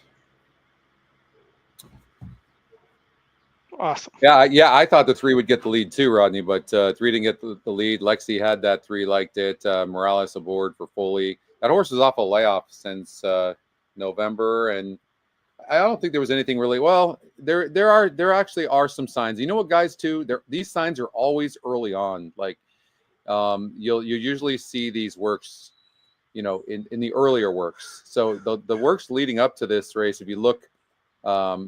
January 27th, there was 12 of 102 going 4 furlongs, and then there was a 47 and 4 workout, 2 of 56, almost a bullet work. So that the 3 horse looked like it was ready to go, and it was. So and got bet down too. It was 15 to 1 in the EquinEdge morning line, 20 to 1 in the odds makers morning line. You know what, the other tell, guys, too, this horse was 17% to win. Yeah, no, definitely. I mean, it was a must include for sure. Let's see here. I'm going to take this over in 1 second, Oldie. I just said I've got to sense I'm doing something for Brad real quickly. Give me a second, okay? Okay. Yeah. So, and Mike, we have our the second half of our Aqueduct double coming up as well. That's right. So we got 8 minutes to Aqueduct race 4. I can, real quick, I saw while we're waiting, Jay Walker asked a question and I can address it. Or if you want to, Oldie, it's up to you.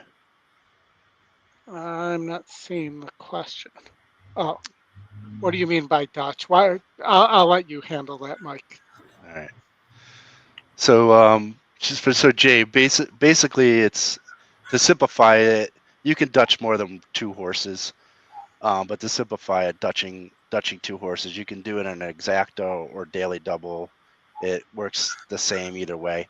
But basically, if you like a single horse, we'll do doubles to make it easy, right? So if you like a single horse in the current race and you have 2 strong opinions in the next race, but you don't really want to single any one of those 2, you have a similar strong opinion about them both, what we do is we call Dutch, and typically it's when you see a disparity in the probable payouts that are a bit different in each other, right? So if the probable payout is 4 to 1 for each of them, you just put the same base bet for each, because you're gonna net the same result because the probable payouts are the same.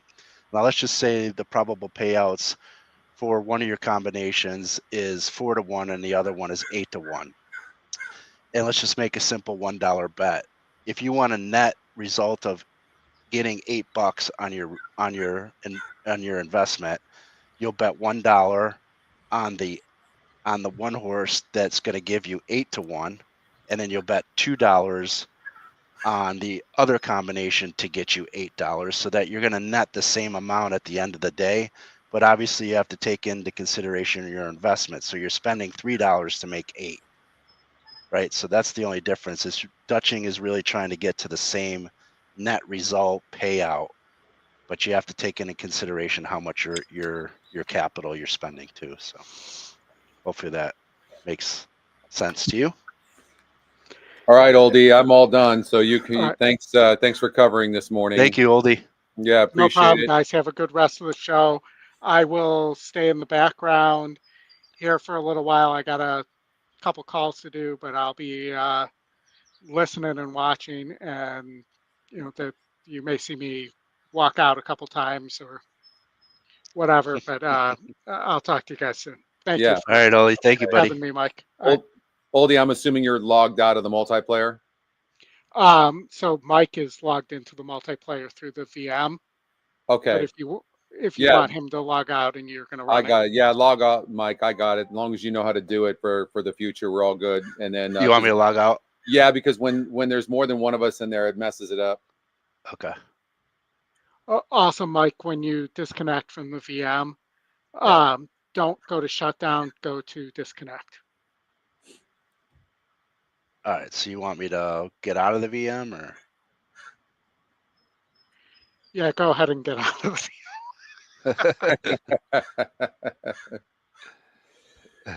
All right. All right, we're all set. All right, we got Gulfstream Park live, everybody.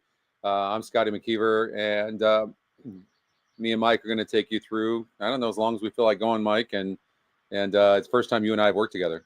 Yeah, it is. We I'm got excited. Aqueduct's coming up in 4 minutes. We don't have the live streaming for you, but we can always turn it up and show that. You wanna work on that? I'm sorry. What'd you say? Apologize. On Aqueduct. Oh yeah. So we were talking about this, and Oldie and I are live to a double in here to the one with a big pace advantage, pace square on the one with a 90 is a 25-point pace advantage on that one. David's got a note here. Scotty Longshot makes first off a brief freshening after showing some early foot, being eased in last. And as we mentioned, a healthy 25-point pace advantage here on the rail. Front end should be on the front end with a nice price, currently showing 6-1 here on EE. Yeah. The second one we were looking at was the 4, the Edmondson for Canada Marcy claim. First time with a horse, 24%. Kind of off form of recent, but looking like he cuts back. Actually going back to 6.5 furlongs. I think it seems like that 7 furlong coming off the pace, which he should get off the one. But we're really liking that one with that pace advantage. Yeah, 24%. It's also the EquinEdge long shot, so you've got a few metrics that are pointing that way. And a lot of times too, on paper, when you see a horse where it says did not finish, that'll throw people off for sure. But the only thing I will say that this horse against a 60 group at 6.5 furlongs went gate to wire, and the race on paper looks competitive. So that's one of the things you have to consider when you're looking at live odds. Is a lot of times it's not about the horse.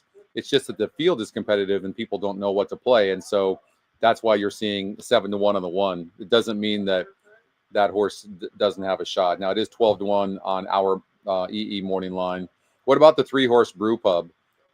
I mean, this one is cutting back in distance. The GSR is about the same. This horse has earned 17,000 in 2 tries, going 6.5, Mike. Yeah, it's the other Canada Marcy horse here. Stays in the same group. Little bit increase in SOR. GSR solid with being a 65 group here. And I don't know, he's raced in off tracks recently. But only 4 wins. Only 4 wins in 52 races, though. Yeah, that's kind of concerning. Yeah. The other concerning is the cutback. Usually I like cutbacks, but he really hasn't shown, with the GSR. I guess he can handle it, but if I haven't seen him run a race at a shorter distance, I'm kind of deterred from that. Yeah, and the 5-horse, when you look at the 5-horse's past performances, here's a horse that looks like it needs the lead. I mean, it's rated a little bit 5 races back, but that was at the first call.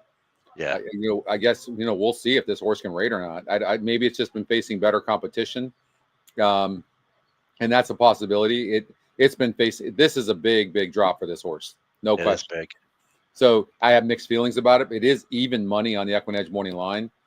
So for all these things we're talking about, usually then you're looking for the front runner. And so for those reasons, I would probably like the 1 horse to really run a good race. The 2-horse Tetsu, 16 second place finishes. I mean, here's one that's form is tremendous right now, but this is a stronger field as well. Like, if you had to give me 1 horse that was going to be in the money, for me, it would be the 2. Yeah, I would agree.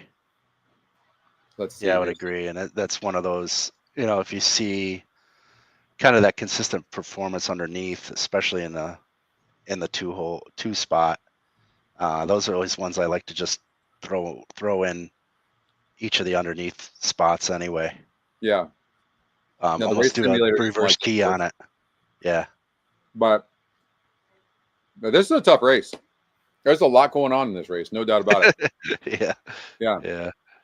not easy. The 4 horse is 25%, 2-1. This horse can rate. I mean, on paper, anyways, and earned 140,000 at 6.5 furlongs, like you were talking about, and Cantamarchi is good off the first time with horse, 24%. Amundsen looks really good in here too. Can probably sit a good trip, no matter where they go in here. And not every one of them can say that. So Yeah.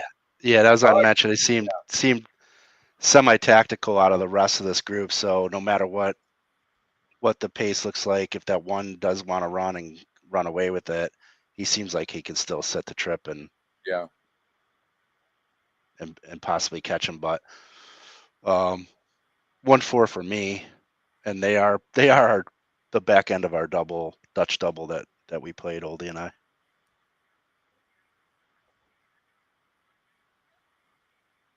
now you can see the 2 horses or 5 horses struggling. 2 broke slow, but the 5 horse is the type of horse that's always been near the lead, but it is the classiest horse in the race. And 3 horse looks to be running nice at 6-1, but again, this one's only 4 wins in 58 lifetime races, so wide open race. Here comes the 4. 4 is moving very nicely. We talked about the 4, probably being the one to beat. But it looks like a 3 horse race. 2's coming as well. Like, and it looked like that on paper. Look at this. But we're it's in a bunched up. Who do you got? Yeah. It looks like 4, 5, or 1 in this race, but and here comes the 2 late. Yeah, he's my honey badger. Took money late. As usually a lot of times is the case, the class wins, and that's the 5 is going to get that win. 8-5, 4 is going to get second over the 1. Dang. No, 3 got third. All right. 5, 4, 3. 3 got third. Excuse me. Interesting. All right. Let's see here. All right. So let's take a look at that. So even money on the EquinEdge morning line. The win percentage said the race was wide open. Early speeds dying, Patrick. Yeah, last 2 races. And by the way, everybody, this is a new show. This is called EquinEdge Live. EquinEdge Live, the title of it anyways, was a show that I did about 5 years ago. And that went on. That was kind of like the beginning. Like, Mike, this was kind of before people were doing shows like this online. And that's where EquinEdge kind of got started. And I was living in California at the time in Newport Beach and started just doing these shows right after TVG. I was working for TVG. Yeah. And then it's kind of amazing how it's just kind of progressed. And then I did that for about 2 years, and then we stopped that and we built a following. And so it's really neat to have the EquinEdge Live show title. That's awesome. Here, right? And then you and David Harrison, 2022 NHC champ David Harrison, this is going to be your guys' show. And Oldie and I are helping out a little bit as you and David have not been doing it as long. So and next week it'll be you guys, and I'm sure Oldie and I will help a little bit wherever needed. But I look forward to watching this show. I think it's much needed too, because we not only have Keeneland, but we've got Woodbine coming up. And speaking of Woodbine, you're going to be doing the horse analysis for Woodbine coming up, I think in about 3 weeks, right? The start of the meet. Yeah. Yes, it is. Yeah. Yeah, looking forward to that. Big shout out to Woodbine, as they've given us approval to do not only have race replays, but live streaming on our site. So we appreciate that support, right? Yeah, absolutely. It helps. That helps a lot. So looking forward to that. Big shout out to Klaus. And we got 5 minutes before Gulfstream Park, race number 5. Let's get out there. Let's see here. There begins the pick 5. Did you happen to? I didn't look at the card. We every Thursday, sorry, LA every Thursday. at what time Eastern time is the show going to start? A little Noon? before 1. Yeah, I think we started at 12:50. Whatever, it depends on the card, but it seems like the first one went off at 12:50, Okay. roughly. Yeah. Every Thursday, LA. LA was in my coaching class, and Hey, LA, good to see you, Yeah. buddy. Okay. So I'm sorry, did you actually do a pick 5? We did not. No. Okay. All right. I don't really have anything on there, so I think we'll I don't know if we have. I think we might have Hawthorne actually, Nathan. I'm not sure. I have to check in on that, but I don't know if Hawthorne has approved us for live streaming and race replays.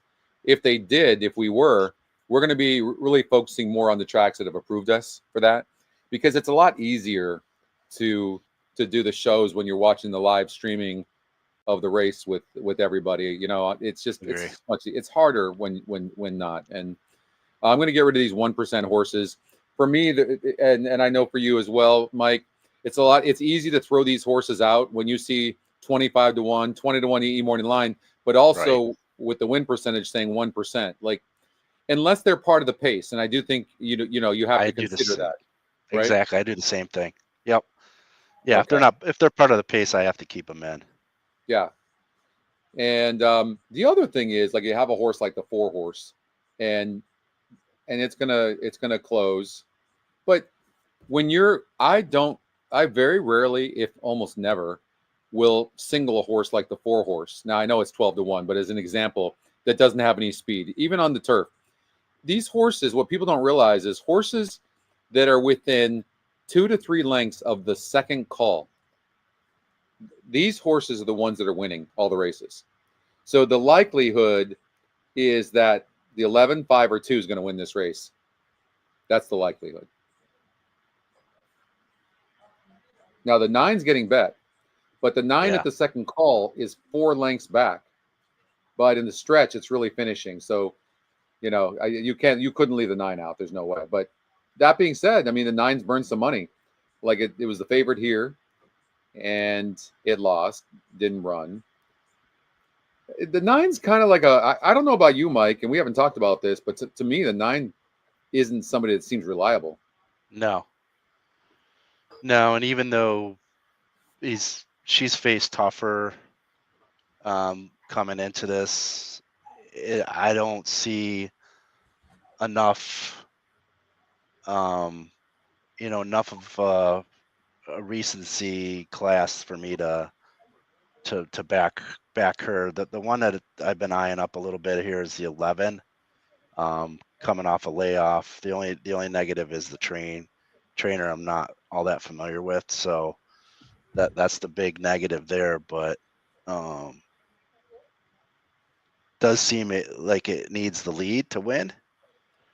Should be forwardly placed. I'm just a little bit worried about, but the jump at GSR was what got me, right? I always look at that. That's kind of the first thing I'll focus on, even though these are well ran fillies here, but fillies and mares. The problem for me with the 2 horse is that it looks like the 5 is pretty darn fast as well, and the 5's style is also to be on the lead. So for me, none of the metrics are looking at the pace number separately. So for me, somebody's closing, and that does set it up for the 9 horse. But the other horse that's closing is the 3 and the 4, and the 4 is 12 to 1, even though you don't win from that far back. So the horse that's most tactical, I think the EquinEdge picks have it right. I mean, it definitely looks like the 3 and 9, and I'd throw the 4 in there maybe. I think the 4 is the type of horse at 12 to 1 that could really get you paid. But Free to Roam is an interesting horse. It seems like it's somewhat tactical. It has burned money as the favorite, so I don't know that you can trust that horse. Paco's also going to keep that horse in contention, but let's see how far. Yeah, the 3's probably going to get first run. That's the part I like. Yeah, but it's burned money. Like the 2 favorites have burned money. I think you can say that for quite a few of these horses. Yeah, that's a good point. That's true. Now on the cutback, I don't usually like horses like the 4 horse that are cutting back. And I know the race simulator has this finish. I don't mind. I love cutbacks, in fact, going from longer to shorter distances. But for horses that actually show more speed than the 4 has been showing, the 4 is, going to be well back. Going to be in last. Certainly going to be in last early, like the furthest back. This horse could be 15, 20 lengths back at the first call. And it's just, that makes it really tough. I think this race, this has got 3 and 9 written all over it. Yeah, I don't think I can disagree with you there. Again, I think the 3, I don't know which one to pick over the 2, so I wouldn't. This is not one I would throw a bunch of win money on. Maybe boxing them. I don't know what the payouts are, but yeah, probably box because they're the shortest price of the bunch, and then that's out pretty obvious, right? So I think Patrick makes a really good point, honestly, off the layoff for this 11 horse. Its only win is going 5 furlongs on the turf, and look at the GSR; it was a 64. So this might be your sleeper in a race where the favorites have burned money, and the 4 is going to be so far back. The 11 horse, maybe the system is having trouble really analyzing this horse because it's run so badly in the last couple of races. But maybe like Patrick said, it's wanted turf all along. If you look at the GSR Plus grid, it clearly is a turf horse. So that horse right now is 11-1, so it's getting play. Yeah, it likes this distance, right? It's 5.5, 6 furlong. Yeah. So here's a look. They're stepping onto the turf course. I'm about to load into the gate. So who are you going to go with? Who's your play here? I'm going to stick with the 3. Okay. Free to roam. Okay. I initially talked about the 11, and I think I'd use them underneath, but yeah. I'm just going to be, I'm not betting this race, but I'm going to be looking at the 4 horse the entire time. Just see how far back it is. It's going to be moving late, like I hope to be finishing. I have no doubt that the 4 is going to be finishing, but it's going to have way too much to do late, especially 5.5 furlongs, 5 furlongs at Gulfstream Park is all speed. It's all speed. Yeah, that's why I'm interested to see where Paco has the 3. Even money on Carrington. And the 2 speed horses are 17-1 and 12-1, meaning the 2 and the 5. And they're the speed. The 2 could have an easy lead. Maybe we're overlooking the speed horses and the 2 and the 5. I don't know, but this is a mile on turf. Excuse me. Yeah. Oh yeah. This is going to be super interesting. And they're off. Good start up on the outside for Ruda Mazeltov, who heads off for some forward position. Weird. Moving up to take her on is Dialythic, and down at the inside goes Bossy Diva. 3 in line, free to roam, well situated. And it's a length and a half back to the rail and fashionably Kitty as Carrington tries to work over. Ahead of her, both Evanora and Awesomely Wild. The early trailer is Kilkenny Pella. And they run around the first turn. The leader is Bossy Diva and Jorge Ruiz, seeking a triple today, on top by a length from Dialythic in second. Free to roam is a pocketed up third. Ruda Mazeltov races in fourth. Fighting the rating between horses is Fashionable Kitty, and moving out the rail is Carrington as the leader slams on the brakes. Then it's a link back to the outside and Evanora. Here comes Carrington. Husband's got through at the inside and is challenging for control now. So a tactical move being made by the favorite Carrington. She actually closed as the second choice and went 47-4 for the opening half mile. So Carrington's in tight as the leader is still Bossy Diva. From the outside, that's Ruda Mazeltov. Carrington now is going to have to slam on the brakes. That was an optimum. In between horses, free to roam. Getting started on the outside is Awesomely Wild. Looking for room between horses, Arise Emma. Yeah, I thought it was a sprint as well. I'm checking right now with Brad. We might have a bug on that particular race. I refreshed my screen and it moved to 8 to the mile. Where's Carrington going to go? Husband's trying to figure it out. They move by 3/4 and 12-1. They're an eighth of a mile. Here comes the 9 and 3. Look at the 4. The 4 is running good too. Look at this. Yeah. Come on, he wasn't that far back. Kick on. Carrington free to roam. Carrington's got the kick. And 9 got him. Like a husband's. We'll let it. 9, 3, 4. All Yeah, right, we so we talked about. Listen, we thought it was 5.5 furlongs. Maybe we should always handicap them. Handicap the wrong distance. We got 5 minutes before Keeneland. Oh my God. Brad told me to refresh the race. Yeah, that's what happened to me, and it went to a mile. Okay, let's see if we can get this thing to refresh here. Um, Yeah, there we go. The 4 wasn't as Periodically, far everybody, back. like if you're on refresh. So yeah, the 4 was closer, but obviously that's because Yeah. it was a 2-turn race. I was Yeah, thinking, yeah. I was thinking it was 5.5 furlongs. Yeah. So all right, Keeneland race number 5.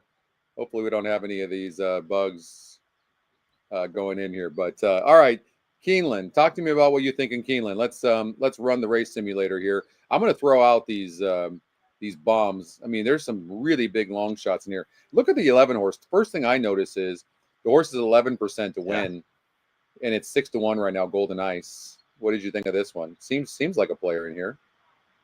Yeah, I didn't actually have him on here. That my top horse scratched. I had the 8. And so that's kind of changed things for me. I haven't looked at it since I had put the picks down, but no, I didn't have the 11. I had the 7 as my second choice. Okay. Smart Mo from Motown. What is it about the 7 horse? Is just the drop in class? It was Yeah, dueling last time out. Does it? Yeah, drop in class. He's faced better.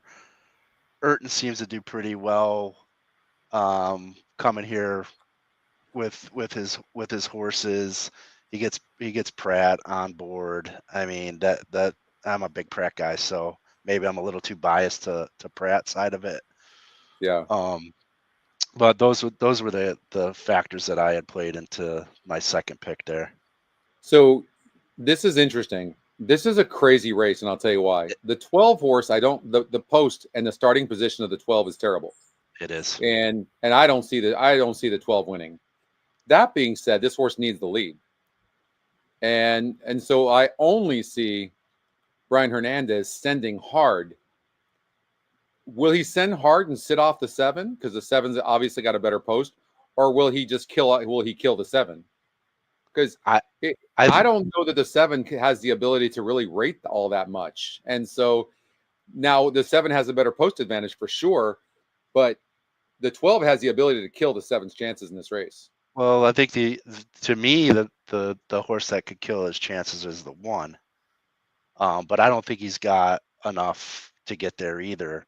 But that inside post will help him. But yeah, I think the 12 will spend too much energy. It does help that with all the scratches inside of him, right? The 5, 8, 9. I can't remember if they had speed or not. But that was the reason why I wasn't too worried about the 12 trying to. He's just going to spend too much energy to get over. Yeah. And he easily could. Well, again, like I said, with the scratches though, it might make it easier for him to get over and not spend as much energy. We could see a price in here. I'm not going to be surprised. I will just say if the 12 horse decides to go, then a horse like the 11 is what I'm looking at. I'm kind of re-handicapping this after the scratches because I did have the 12 as my third choice. So what I like to do is eliminate horses in the race simulator, right, and then rerun the race. And so if you eliminate the 7 and the 12 in the race simulator, race 5. the 10 horse Mugatu is, and on paper I know it doesn't look very good, but the 10 horse is an interesting price. It's 10-1 on the EE morning line. It's it's also the top EquinEdge pick. Super interesting. Yeah, this race got harder than I originally anticipated it. Stradivarian goes in. Now Golden Ice. Again, that's all based on the start of the race. Old Gentleman. Right. Low Hope. I mean, that's assuming the 12 horse goes immediately. That post position for the 12 is brutal from that starting position. And, I think maybe a 10, 11 exacta box is not a bad thing. Golden Plate. I like it. Yeah.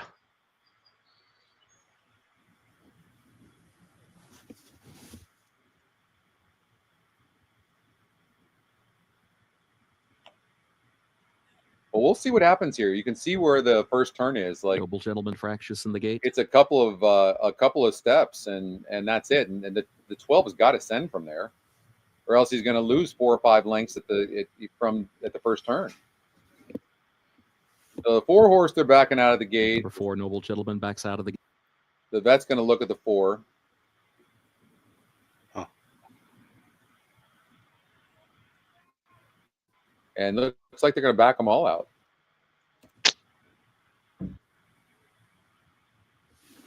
Yep, they're backing them all out. So there's a high likelihood that the price horse, the 4 horse, is gonna get scratched. The others Get now being scratched. backed out of line as well. Update Yeah. in a moment. All right. Well, that gives me time to change my bets.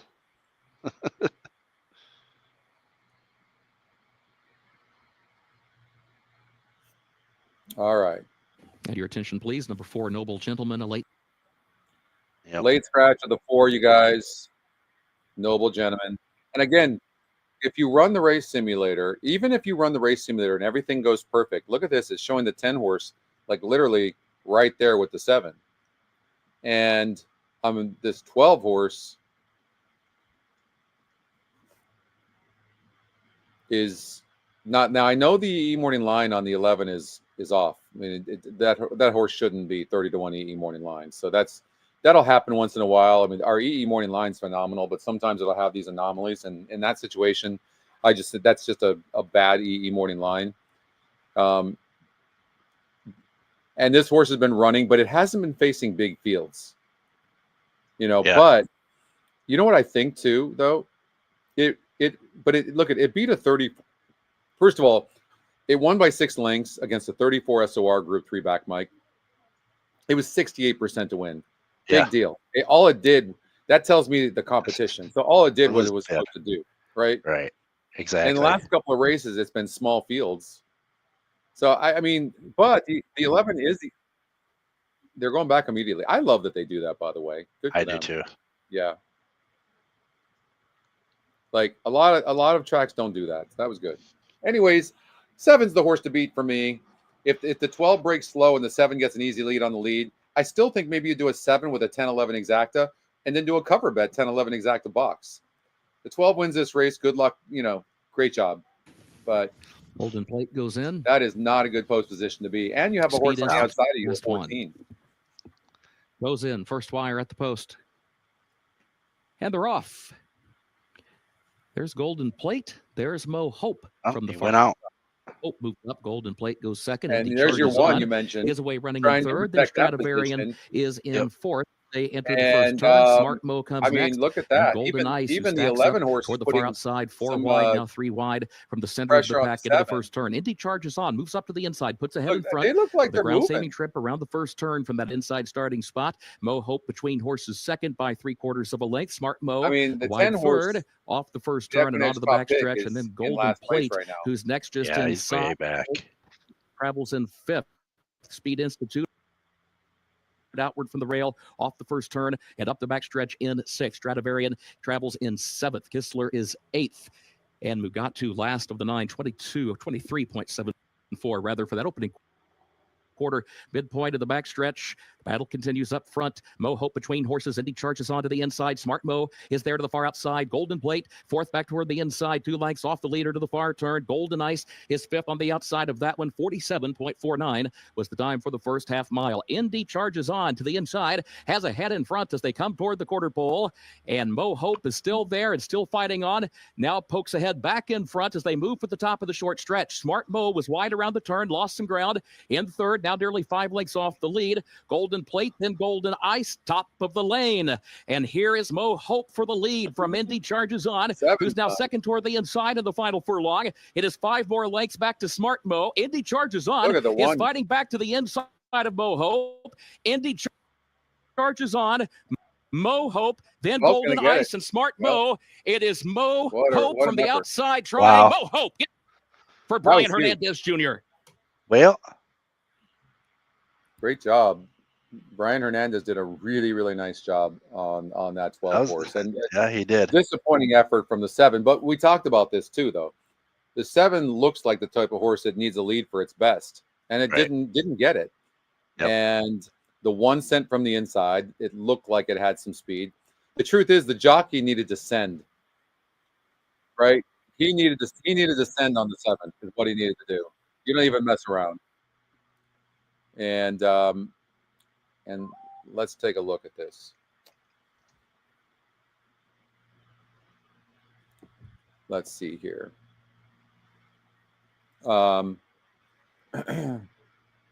So it was dropping in class, but a lot of times when you see that, it has nothing to do with the dropping in class. It has everything to do with the horse's style too, and that's Right. what we saw here, right? Yep. And that horse just it couldn't get the lead. And you know, the other thing I'm kind of seeing right now too is when you look at a horse like the 10 horse, it's the slowest horse in the race. You don't come from that far back at almost any track, right? And so the race simulator doesn't realize that. It's not that sophisticated yet. So and the picks don't either. And so you're so far back that that makes it tough. But what a great effort by the 12. Huge. That was huge. Yeah.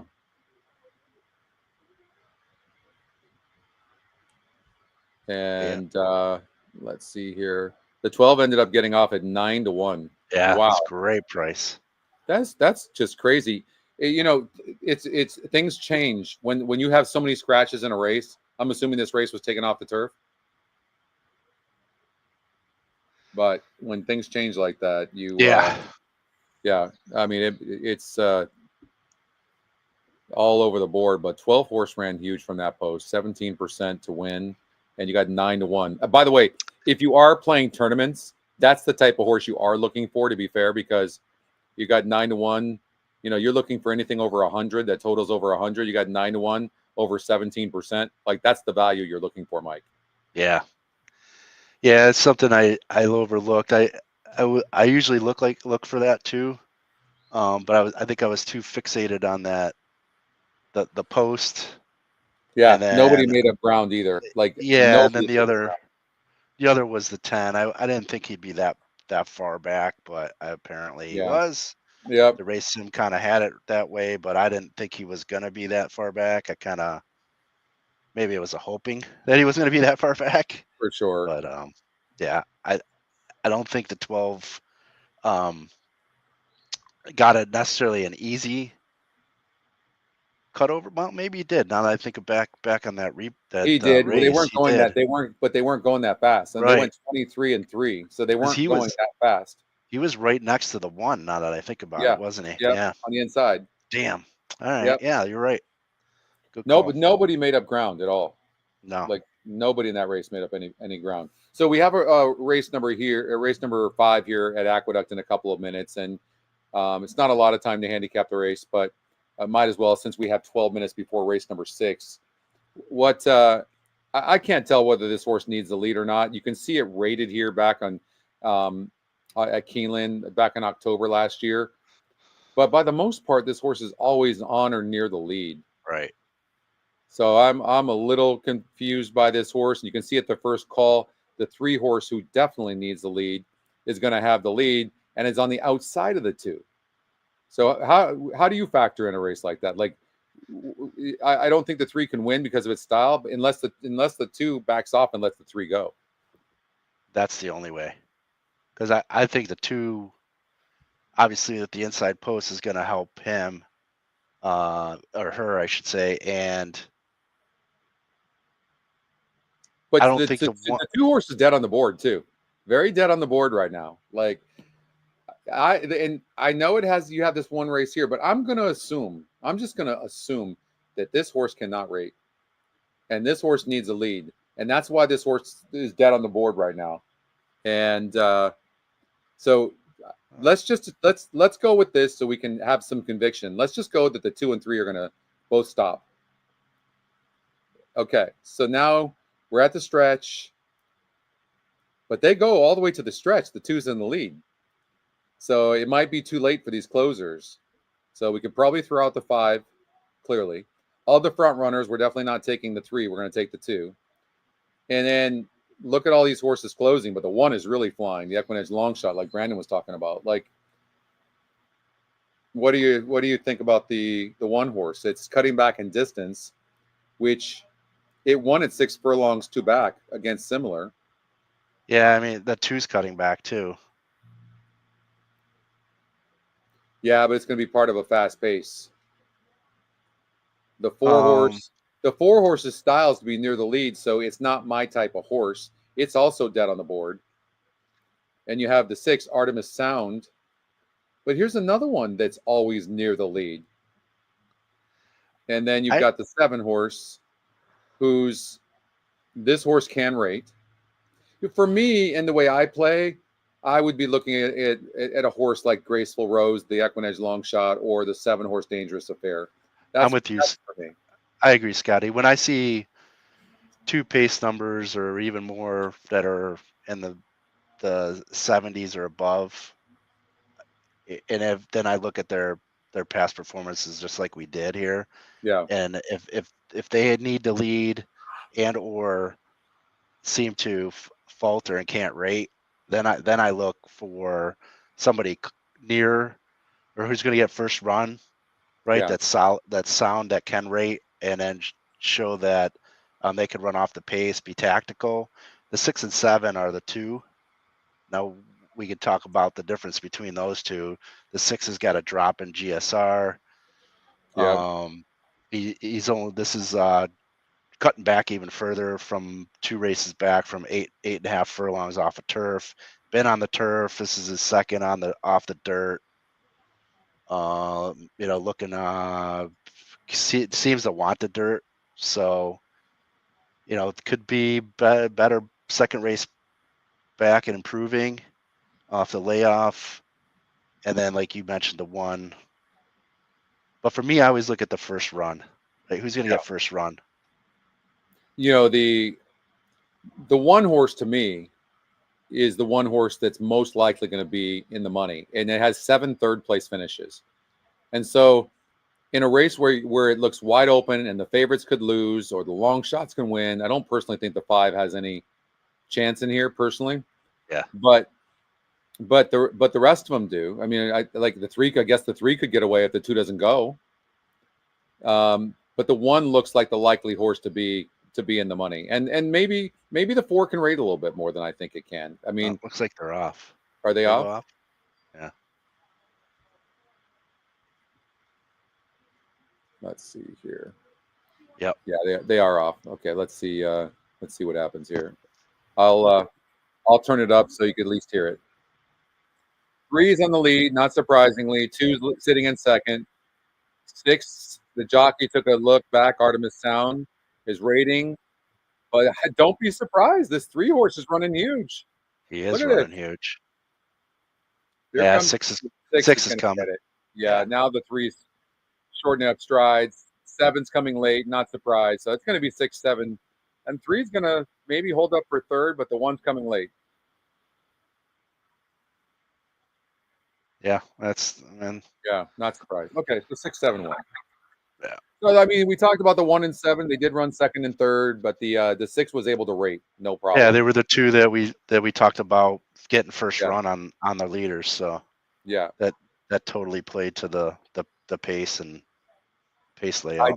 I didn't get my bet in, which I'm glad about, because I wasn't going to use the 6 in the top end. I was going to use the that's not. I would have the 1 horse I thought would be in the money, but ended up third. Look that's 8 third place finishes. A lot of times you can just do that, right? Look, 7, right? I mean, this is just not a horse because, and then let me tell you one of the reasons why. It's the horse's style. Like if you look on the pace, it has the lowest pace number, so it's going to be far, far back. It's a single pace horse, right? It doesn't. Right, I mean, it 1 run, and so you would need a suicide duel up front in order for a horse like this to win, and that's what you're dealing with here. So let's see here.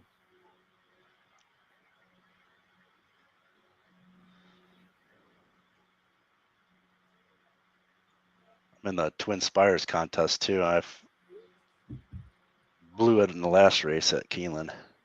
Well, you did. Yeah, that's a tough one, man. I could never bet that 12 horse from that post, honestly. Nah. But I mean, that's tough. The horse ran huge. Let's see here. So we're going to go to Gulfstream Park, race number 6. I'm having a bit of internet issues. Let's see here.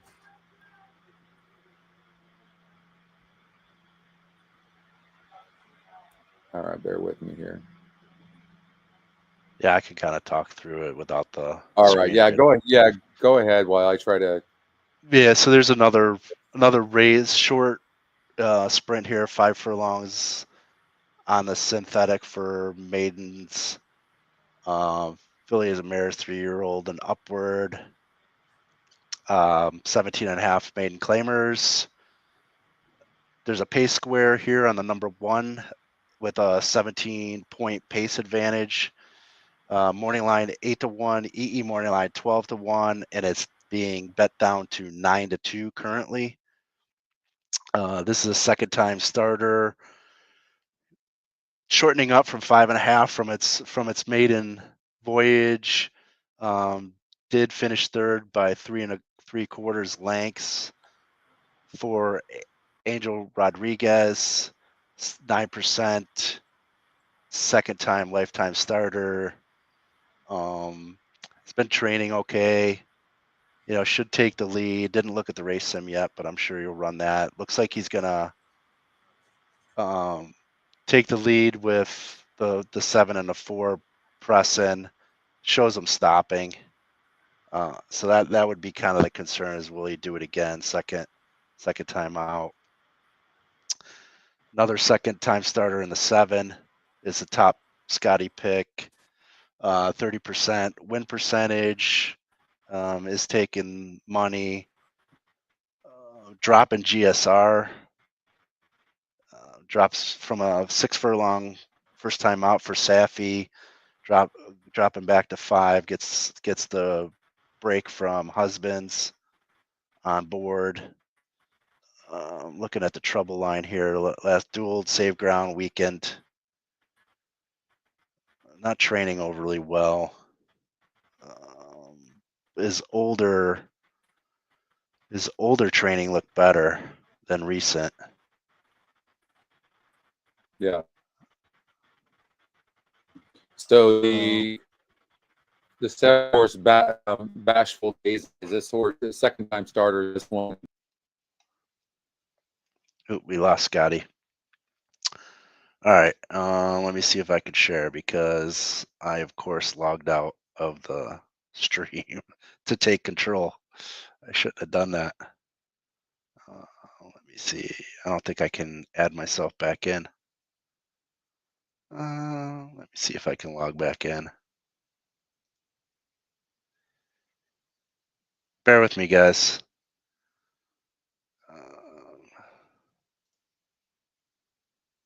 All right. Hopefully no echo.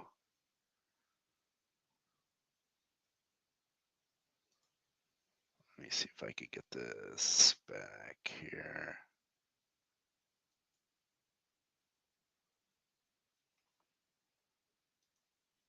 Brandon, let me take a look. I can't share my screen, but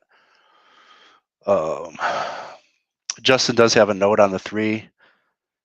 It messages Gigi's story looks spotted for a strong effort here for Abreu with Paco, which he rode her 2 back, finished 5th, a distant 5th. Missed last time out with 42s, so she's faced 52s and 50s in the past at Gulfstream Park.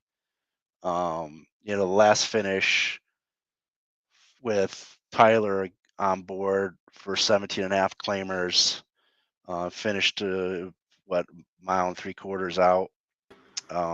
There's Scotty's back. Yeah, sorry. I'm actually at my mom's house in California, and I was hoping that their internet issue was okay. Like when you're streaming like this, it takes a lot. You have to have a really good Wi-Fi. And sorry, guys, that's completely on my end over here. I've asked Oldie to come back, and so, but yeah, let's finish up this. I was asking about Bashful Daisy. This horse runs good like that, and then drops in class. Yeah. Why? You know what I mean? Like, why would you do that? Like, something's got to be amiss. Is this, these horses get beat more often than they win, and yeah, it's 5-2.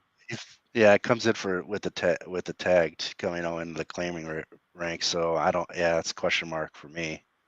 The long shot is kind of interesting.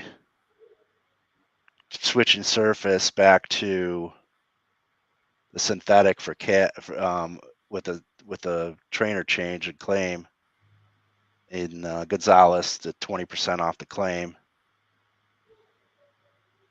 Only been burning money. That's the only negative with that horse. Yeah. This is a tough. Brandon was looking at that 3. Kind of looks like the more interesting horse out of the bunch. We got a Matoli horse in here too, than the 8.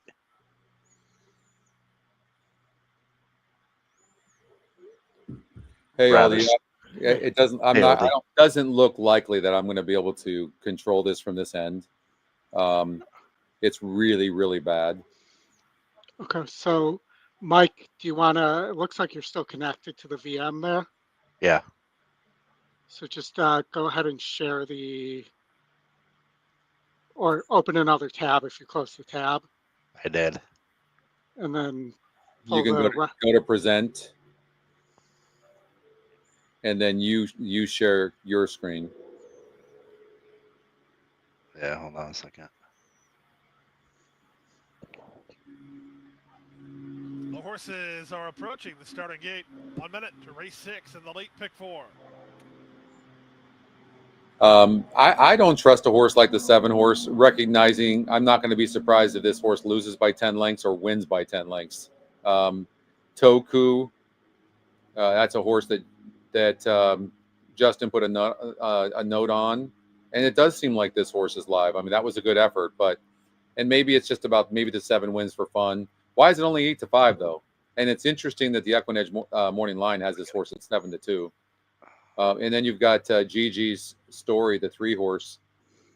This looks like a fair competitor in this race as well.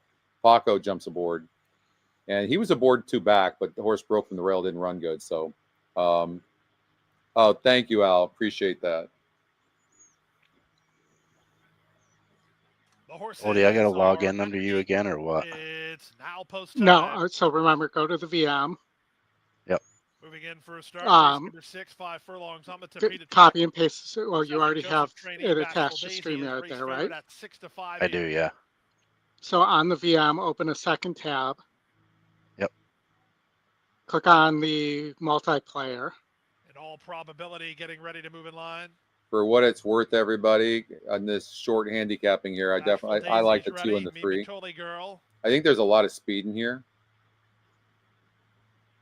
VV, get your guns. And then it'll probably make you log into the multiplayer again. Yeah, I think that the VV, 2, get your I would guns. probably lean on the late 2 pick a little 4. bit. I can't get All the set. multiplayer up. What's going on when you hit that? And they're off. Slow break. VV, get your guns. Quick start from the inside for Magala, who heads off for the early advantage, and Magala leads early. Up on the outside, Bashful Daisy's on the go. Bashful Daisy now clears the inside traffic. Magala's away in second now. And all Well, and the probability is 7 up ended up third. getting Toku a is there clear fourth. lead, so Moving out the rail, GG that's Story going in to be, front of especially on this Mimi surface Girl. too, it's going to be tough to catch this Then back horse. to Bianca Hart and Made of Mischief, and after a bad break, VV, get your guns is last. The odds-on favorite, Bashful Daisy, loose here. On top by 2 from Magala, and in all probability, second and third. Toku up on the outside is now fourth. Running home from the back, Bianca Hart. Inside lane, drawn within 4 lengths of the lead and continuing to gain. Bianca Hart 30-1 and trying to go get the favorite. Oh, look at this. Off the turn and the stretch drive. The It's 6 horse Bashful on the Daisy rail, with but work not to going to do. get there. On the inside, Bianca The Hart 1's running continues good. 7 is starting to stop. So, sustained rally. Mhm. Bianca Hart is oh, look at this. reaching I guess the Bashful 6. Look at that. Daisy. They're all On the outside, stopping. they come past the 2 at 6 every pole. How opportunity. about 30 to How about 1 the on 9 Bianca horse? Hart? Vivi, get your guns trying to Wow, get her. the 9 It's is Bianca flying. Hart. 6-9. Forget about it. Bianca Hart And from you know what, behind. guys? Vivi, That's get what your happens a lot of guns times when away. you have a big favorite. That happens an awful lot. Yeah. Like, you know, a one that looks vulnerable, a big favorite like that, and on the drop, they just play against those. You're going to win. You're going to win more often than not. Unfortunately, predicting that the 6 and the 9 were going to run. The 2 didn't run at all. That was a disappointing effort by the 2. and the 3 didn't run at all either. So, but big balloons. What's that exacta going to pay? Let's just see. 6-9 exacta for $1. Guys, you ready for this? $289. Holy crap. Wait, Patrick, what do you mean you had the 2 and then 2 and 9? Oh, so you kind of like that 9 horse. Are you guys Mike, are you all set up and good to go? Nah, I'm still trying to work it. So Keeneland race number 6 is coming up. And by the way, Scotty, I did confirm while I was off that we do have that if it's in the multiplayer, we have Hawthorne. Oh, we actually have we do have permission Hawthorne. for Hawthorne. Yeah. Okay, so I don't know that I saw if we have Hawthorne. I don't know if we have them for race live replays. streaming. Yeah. Okay. But I know we have live streaming. Okay. Mike, do you want to share your main screen and I can walk you through it again? Everybody will have to watch, but so be it. Yeah.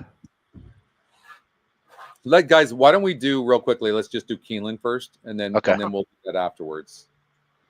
Let's see here. You took your screen off, Scotty, so I put mine up, but go ahead and Oh, okay. You got it? Okay. All right. So as far as the pace goes, there looks like a lot of pace, you guys. Like Yeah. You don't see this very often, but at the first call, It's like a line. it's like a line, 7 horses there at the first call. Like that's pretty intense. Like, and you've got some price horses too that don't look like they can really win.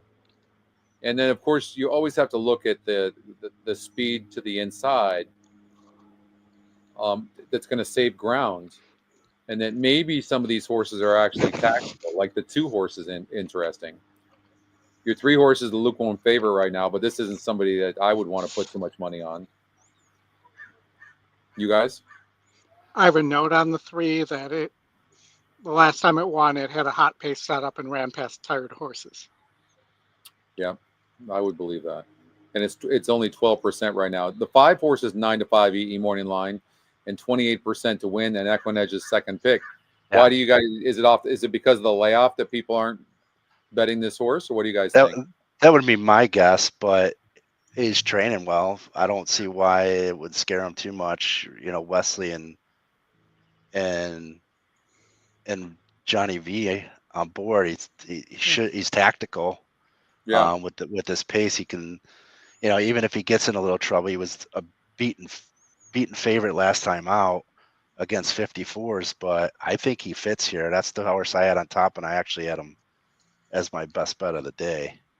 Well, of the day. Okay, so Yeah. so I like when you look at this too. Like Wesley's still protecting this horse. This horse isn't in for a tag, and I mean he had this horse in 4 back for $20,000. The likelihood this 6-year-old gelding's doing really good. What I do like about this horse too, it can come from behind. It can be on the lead. It can do anything. Yep. Yeah, so I like the 5 as well, but I also like the 9 and 10. 9-2. Yeah. Yeah, I thought the 10 was an interesting long shot. It's the Scotty long shot as well there. Has shown the ability to be competitive against a group like this in the past. You know, The problem is, here's the problem. If you run that, if you put the 2 in post position order, if you do that, and then you go to the first call, I mean the 10 is just projected to be way wide. The truth is, the 5 horse can sit right behind them and be tactical, and the 9 horse, if they're going to go fast in this projected speed duel, then the 9 the 9 cleans up and finishes. But here's another horse that we're looking at that has no speed. Like this 9 could be 10 lengths back at the first call. Yeah. The truth is that the 5 gets a good ride by Johnny, and you know, so for me, the saver would be the 9 horse, and the 5 would be the one I'm putting my most money on. Yep. makes sense. You know, the other one for me was besides the 10 was the 11, who I thought was an interesting long shot for Sherry DeVoe. Yeah. Keeps Jose aboard, comes over from synthetic, big GSR jump there as well. Yeah, it's been running good. It looks like this horse is doing very good. In fact, it broke its maiden for 30,000 two back, and then it ran a good race against winners, which is tough to do. And now the GSR is going up 18 points. So I would agree. I don't like that post, but it looks like that horse is not going to be vying for the lead anyways. That horse is probably going to cut in. I agree. I think the 11's a great long shot. The 3 horse, the 3 horse is live. There's nothing wrong with the 3 horse. I don't love it. It's not my favorite, but I don't like what it did the last couple of races. It looks like it can be tactical, but it just doesn't get the, it's why are you have a horse going 8.5 furlongs and then put the horse at 6 furlongs? To me, it's like you don't know what to do with the horse. I don't know, but Irad jumps aboard. Yeah. I don't know what to make of that. The move, the last time out. Like, why? You don't run that horse since February 7th, and you go a month and a half, and your first inclination is to put this horse in a sprint race when it's clearly a distance horse. Yeah. I don't know. Unless it was a prep. But why? It couldn't be a prep. Yeah. So it doesn't make any sense. The 9, we always talk about not keying a horse like the 9 that has 0 speed. You can clearly see this horse will be last early, but they are projected to go very fast. Guys, I'm not going to be surprised if they go 22 and change up front. Scotty, can you bring up the race, because we don't have that up yet? Yeah, let me get the portal up.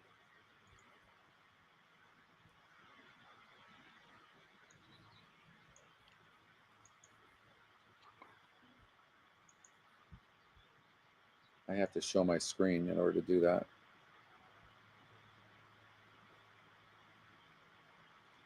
Okay. Stream, you don't want that. Let's see here.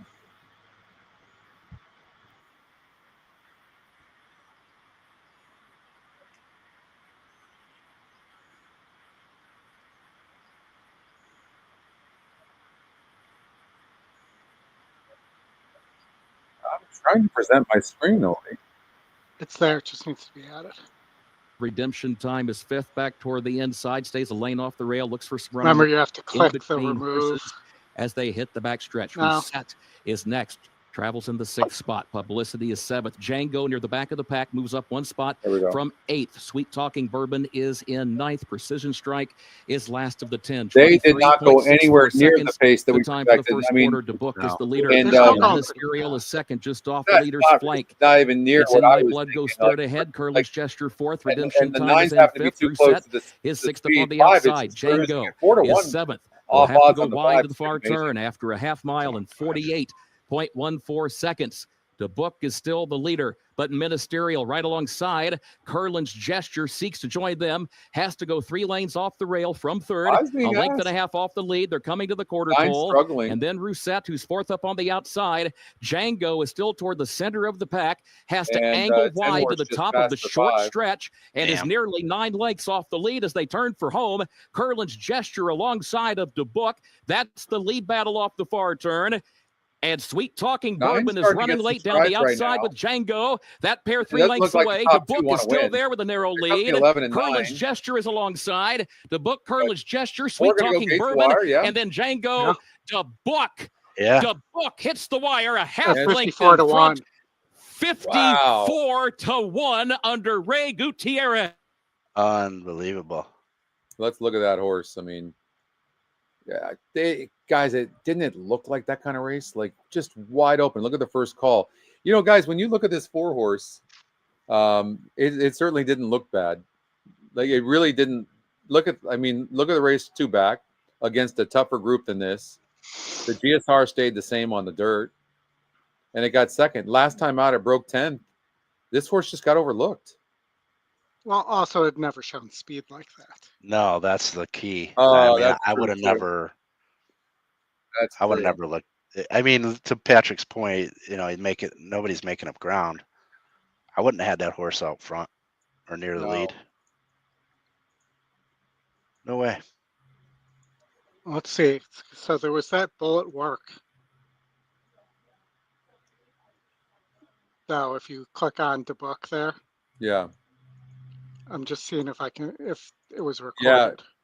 That 9, guys, nobody's making up ground. Nobody's making up ground whatsoever. This horse definitely got overlooked. This horse was definitely better than what than it was just a wide open race. All right. How about Aqueduct race number 6? Yipper. All right, and Scotty, I'm going to have Mike share his screen for a second here, Okay, go ahead. Let's do that. and we'll get him fixed. Yeah. Okay.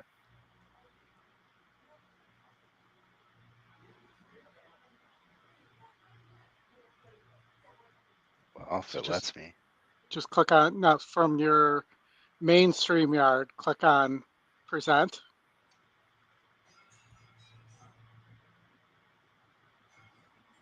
Yep.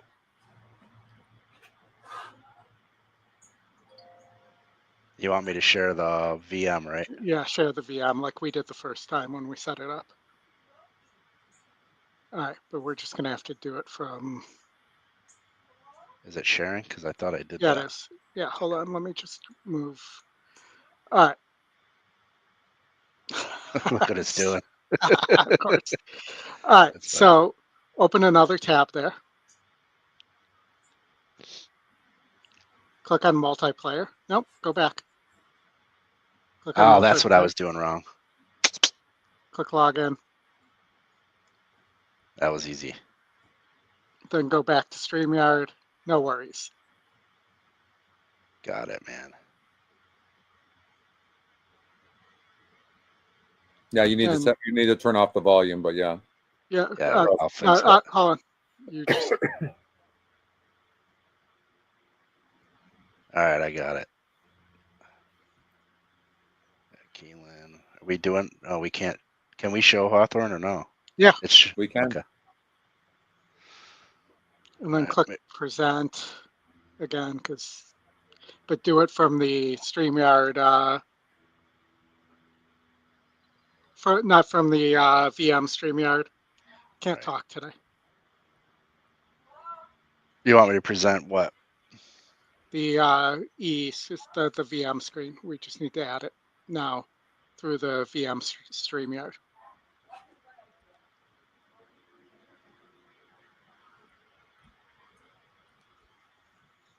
So on your StreamYard tab there we go. Nope, that brought up the other one. Hold on.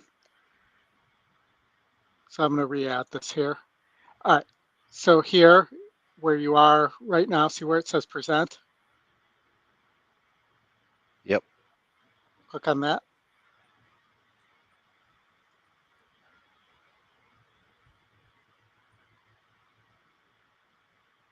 I agree, Chris. The 3 horse here, First Trumpets, certainly to me looks to need the lead, by the way, and might be a favorite worth trying to beat because I don't think it's getting the lead. Well, it's actually the top EquinEdge pick. It's not the favorite, but I don't think this horse can rate. It's got a good win percentage. It's the EquinEdge top pick. It's also a price play, but again, I mean, does it clear? Is it going to clear? Doesn't look like it's even in the conversation. It looks like the 7 and the 2 are. Nope. Chrome tab, click on multiplayer. 7 needs the lead. 2's not classy enough and probably going to send. And 2 horses getting bet, you guys. This horse is getting over bet. It's almost like I'm looking at a different race. Like, why is this horse getting so much action? It was 5-2 on the morning line, 9-2 EE morning line. It did rate here, but that was against a 42 group. The last race over at Parks was not all that great. Mixed feelings on this too. It's usually races like that where the EquinEdge long shot wins. And you could be looking at this 4 horse Messi the Magic. Gets off the rail, has a little bit of a layoff, and maybe one to look at. Another, on paper anyways, another race that's wide open. Even the 1A looks like it needs the lead for its best. And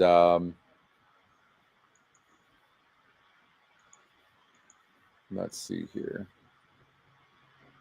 Here comes the 5. 5 is Noble Huntsman, maybe as a horse that we would, you'd want to use in the exotics, or maybe even for the win, because it looks like this horse can close.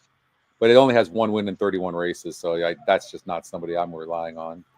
Plus, it's going to be really far back early. Not too far back. 7 doesn't look likely as well.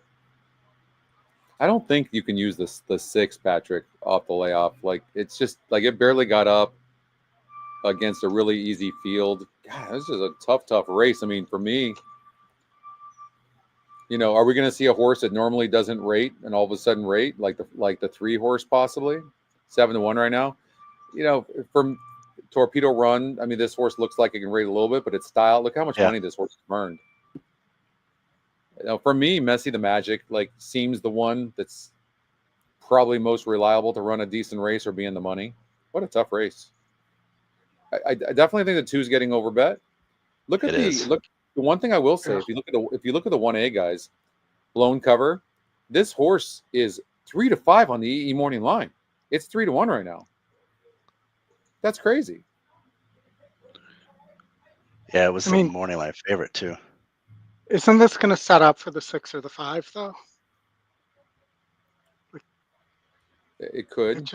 It just looks like there's a lot of speed here.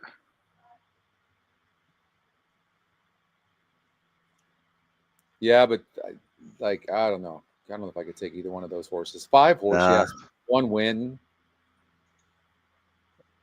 So they're at the gate right now. I mean, for me, not gonna be too far back. Listen, for me, well, look at and the 1A is 3-5 on the E morning line.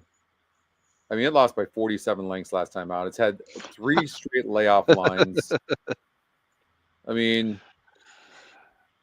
but maybe it's ready. I mean, you're getting 5-2 on a horse that's projected at 3-5, but I think 9-2 on Messy the Magic, you guys, is pretty darn good.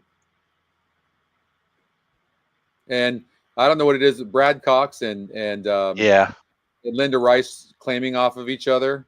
And Linda Rice, I can tell you guys, Linda Rice is taking the worst of all that. Just I don't think I've seen one of the horses she's claimed off of Brad Cox win. Not one that I've seen. I don't know. I would probably take a flyer at 5-1 on the 4 horse Messy the Magic. I would agree with you, Scotty. I think it's the best of the worst, I guess. Or the 5 in the 3rd spot. It looks like that type of horse,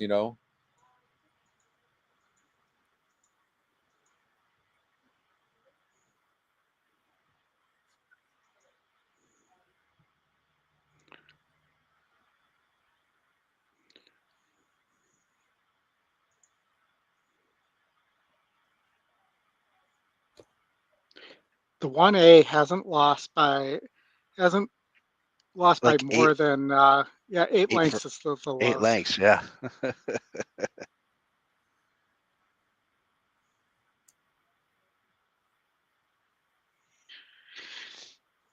See, there's your wall of horses you were expecting in the last race. Yeah. Like, even look at the 3 horse. You can see the 3 horse is not enjoying not being on the lead. Like, it's completely rank. Yeah. The truth is, the horse that looks to be running the best right now is the 5 horse that's in last. But this horse has 1 win in 34 races.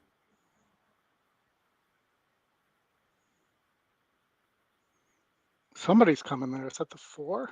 Yeah, What's now the it's 5? the 6. That's the 6 horse.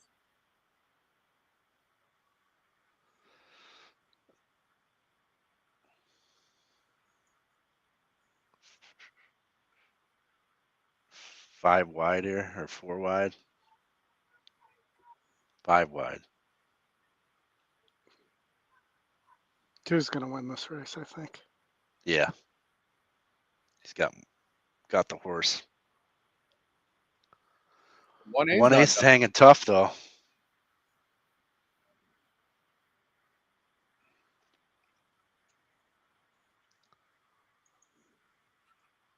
Interesting. 2-1-4. I mean, what a tough race. I mean, yeah. Very, very tough race. All right. So, did Mike, you got this figured out? I do. You do. Okay. We got Gulfstream Park race number 7. Why don't we do this? we'll stay to Keeneland race number 7. So that's about 18 minutes from now. So we'll do 2 more races. And then Oldie, if you can hang that, that's great. If not, if you have to go and work, I understand. And then Mike, it looks like my internet's stabled out a little bit, but you know, so since we've got me on here right now, I can control it until it does its thing again. Then you can take it over. Okay. Okay. So, but we have 2 horses at 30%, guys. Smudge and Miss Mary Nell, and it looks like the 1 might be good enough to get the lead, but it doesn't look like it's a foregone conclusion either, you guys. But can't the 1 rate a little bit too? Let's see here. Let's see what happens into the finish.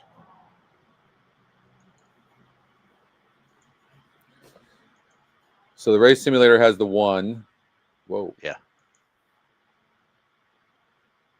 I didn't do that. That was weird. Let's look at the 1 horse. So the 1 horse, yeah, it looks like it can rate some, but not all that much, Oldie, right? Like here, oh, well, here it rated a little bit. Yeah, it's a tough one. It looks like it can probably rate some. Dueled. What do you guys think in this race? I mean, the 1's top win percentage, top pick, pace advantage, top GSR, all the metrics are lining up. I know Oldie's got more stats on when all those things kind of align and stuff, but you know, based off of its previous win at the same distance too, and not knowing what the speed profile was in that race, but it looks like the horse to beat in my opinion. Yeah. What about this? What about Smudge? This horse barely breaks its maiden 3 back from Mark Cassie, and he puts the horse in the Florida Oaks. Oaks, grade 3. Kind of weird. Horse was not going to run in that race. He could throw that race out for sure. And I mean, the 4's a major player in here. I think it could be. I think the 5, we don't really know how good the 4 is. We don't know what its level is. Really, Scotty, I mean, it's only beat a group of 50s on the synthetic. I think the 5, who's getting bat. He is getting bet. You know, I have some interest there because of that synthetic race against 64, where it showed more speed too. Yeah. I mean, on the synthetic though, I'm not sure. I mean, it ran, well, I guess it had trouble in that race 2 back, herded, trouble. That's true. So it did have some trouble in that race.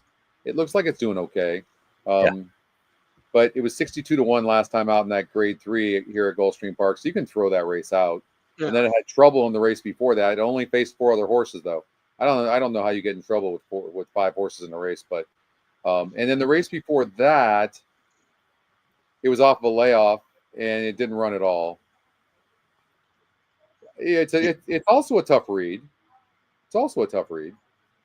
Yeah, I don't care for the 3 horse. It's 7-2 right now, but this isn't. It's not the type of horse I like. It's been at this level a while and not doing anything. And there's some horses here that have potential. So for me, I wouldn't like the 3 at all. Who's 15-1 on the EE morning line? No, it's 1-5 for me.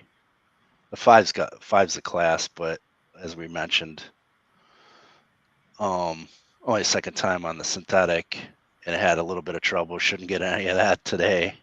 Yeah. Although it shouldn't get any trouble. Interesting. With 5 horses in its last race on the synthetic, it shouldn't have gotten any trouble. Where did it? I mean, it broke well too. I don't know. That horse is weird. I mean, it also checked 1/16 and was moved up because of the DQ there, too. Yeah. So it could have been significant, and it could have just been the other horse. When we're talking about finding trouble, I mean, it was within 2/10 of a length, so like ahead basically of the leader in the stretch before that happened. I mean, I think the 1 just gets away and is too fast early for this group, but For me, it's I the think one the on the 4. 5. The fact that this horse was put in the Florida Oaks tells me, especially after training at Gulfstream Park and winning, that he thought this horse had some sort of talent. I think, Right. They thought yeah, right. I mean, he had some. you That you she had wouldn't do something, that. right? Like you wouldn't Exactly. ship the horse all the way up to Florida unless you thought this horse had talent. I don't know. For me, it looks like a 4-1, 4-5. I don't like the 3. I don't like the 2. I think it's like I'm personally going to do like a 4-1 and then a saver 4-5. That's how I'm going to play it. Yeah. Well, they're projecting the odds to go up to 4-1 on the 1. That would be a gift if that's correct.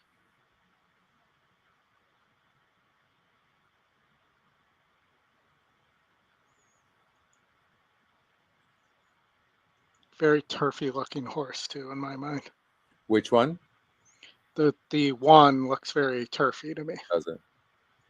And what Like when you think of a horse that looks turfy in a synthetic race, you think that's a positive? Is that what you're saying?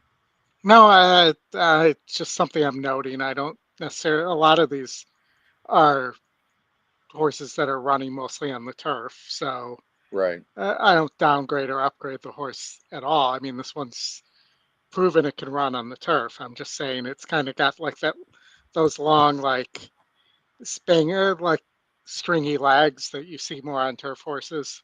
Yeah. You guys want to show the race? I think you have control of that, Mike. Yeah. Yep. Where are they at here?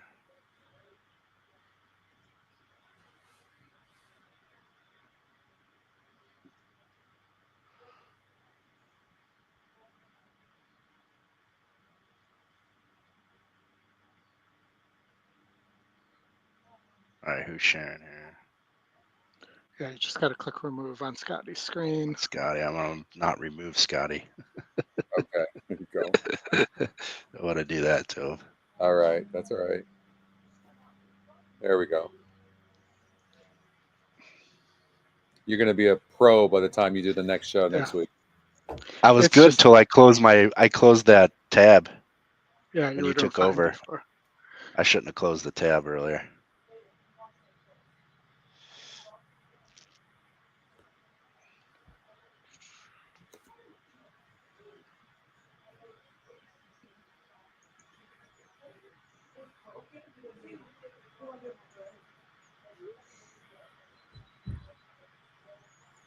The horses are approaching the starting gate. Final call for your wagers. Race 7, late pick 3.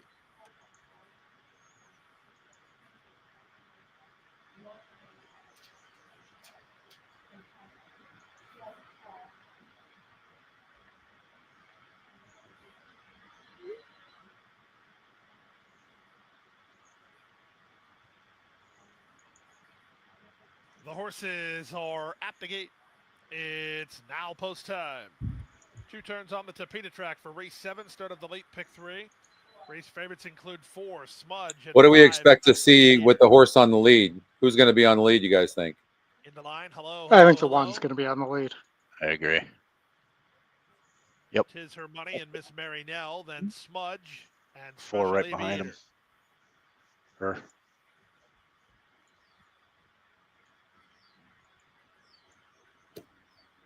Special Aviator to the outside. They're at the post.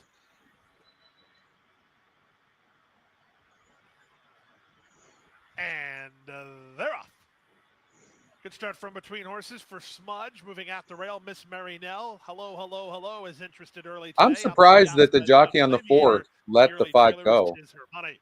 Surprising. Under the first turn with rail position and the lead, Miss Mary Nell has the lead by 3 parts of a length.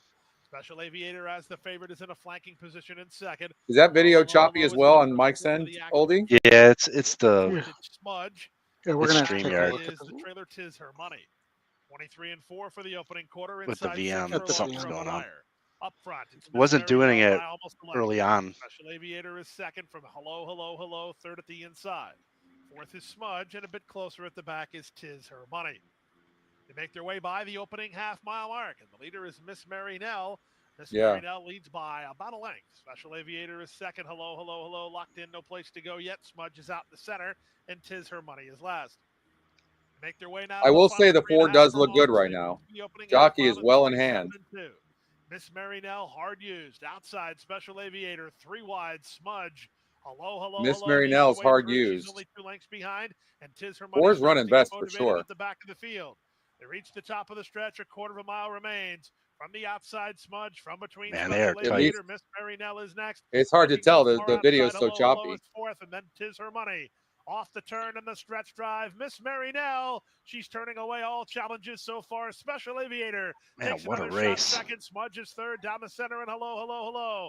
Final 16th of a mile. The leader, Miss Marinell. Special Aviator is surging to her. Special Aviator, Miss Marinell. Miss The 5 just would not Marinell. go by. It Wow. was Nope. like their heads were glued together. Hello, hello, hello is What a third. great, And Smudge what a good in race that 1:44. was. Did we was really awesome. get 9-2 on the I was one just there? gonna say, like, that's just insane. 9-2 on the one. And I How's also that even had possible? I also had the 1-5 exacta there too. Yeah, that's huge. 9-2 on that horse, and the exacta 1-5, $15. You guys, Wow. That's I'm great. having a good exacta day, Mike. wow, so good. You are. I had a $8 17-1 exacta earlier at Keeneland too. Yeah. I think it 17 was. and change. Yeah. All right, guys, we have 7 minutes to Keeneland. We got to figure out also why that video was choppy. Yeah, I'm gonna work on the VM after the show. Yeah, need to figure that out. So sorry, guys, we're kind of using this as a test a little bit, and so it'll get smoother from here. But we needed to test some of this stuff out, and then so let's cover one more race, and then we won't put everybody through this pain. So Sounds good. 4 races back, I had a note on the 4-horse Save Time that it was not a good trip, and then Save Time ran huge 2 back, and it was in a grade 3 last time out. That was an 84 SOR group after breaking its maiden. I mean, come on now, like, no, that horse had no chance, and that horse still only lost by. Look at that horse actually finished and made up ground in that race. In that grade 3 race, 80. First of all, Oldy, and I think you'll agree with me. I don't think I've ever seen a grade 3 race have an 84 SOR. No, not at all, and only 6 horses in the race. Yeah. Yeah. Oh, hey, Leo. Thank you, Leo. Good to see you again, Leo. Thank you for Yeah. Good to see you as well, there, Leo. Top GSRs on the 6-horse into Amore. I mean, this one. I mean, that was I mean, look at the horses stepped up in class last time out, but it was only 4 other horses there. I mean, I don't think the 6 has to win this race. I mean, it does look like a wide open race. It is the speed of the race, and let's run the first call. It looks like it will have the lead, but speed. I don't. Has speed been holding? Oh no, speed today's been holding. It has been. Yeah, It That's has right. been. Yep. I mean, I think at 3-1, the 6 is the play here. I agree. Yeah. This is China Horse Club, who owns this horse, and they have nice horses. They want to get wins at Keeneland, but it's an Into Mischief as well, and it's a homebred for them. yeah. There you go. Like it even better. What about the 3-horse Pride's Crossing? This horse was the favorite in the last couple of races and didn't run at all. Like, this horse not running at all. No. It went on the turf last time out, but it should have handled the turf no problem. So I think they're trying anything right now. This is the natural progression after winning so impressively in its first start. Unless they figured things out, you have to look at the changes on a horse like this. It doesn't look like there's any changes. Jockey trainer combination is 0 for 3. Nothing. So you don't have Jose Ortiz aboard you. I was to say Chad doesn't have his guys up there, so Right. Velasquez stays on the Pletcher. Irad's not on the horse. Irad's on the 4. I don't see it. I don't see the 3. Can I ask you about another horse, Scotty? Yeah, please. What about the 5, who was the morning line favorite, it looks like? And was this horse, I can't see who this horse ran against previously right now, but did this horse run against your horse at Tampa? Yeah, I believe so. So this horse, I don't love this horse. It's, Coming you know, off a and maiden win. it's well, and not only that, Chad Brown was the trainer for that race, and now it's Riley Mott, and very difficult to grab a horse off of Chad Brown. I don't know. Yeah. So for me, Save Time, the 4 horse jockey trainer combination is great for me. Into Maury, I think we have to look at the 7 horse who's just been running third. Mm-hmm. Like 1 win, 6 third place finishes. Yeah. So to me, this is 6-4. Yeah, 6-4. That's what it looks like to me. Yeah, I don't disagree with that. The other horse I was looking at is the long shot. Betty Davis eyes. Yeah. Yeah, I think this is a 6-4, guys. I actually like a 6-4 here a lot. Maybe a cover bet 4-6 just in case, but 6-4. Speed's been holding. Yes.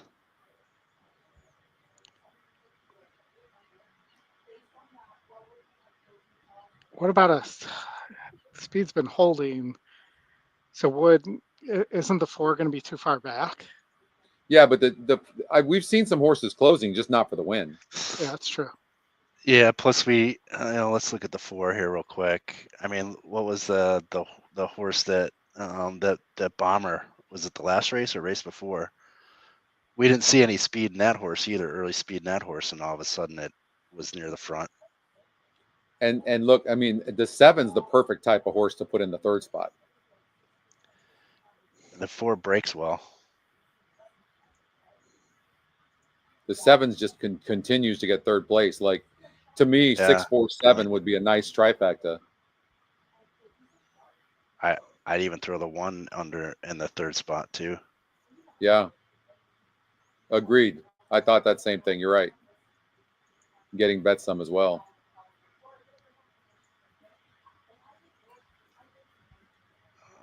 All right, you guys want to go to the race? Yeah, we Sure. can switch over. I'm thinking I'm going to do a 6-5 exacta and go a little oppo, you guys. It's 17-1 right now. Yeah. They're going in the gate here, Mike. Yep.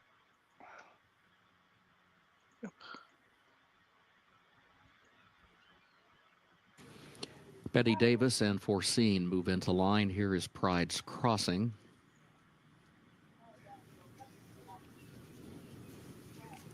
Save Time.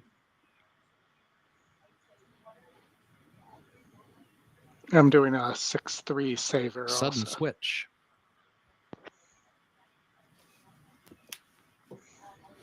Into Amore comes forward.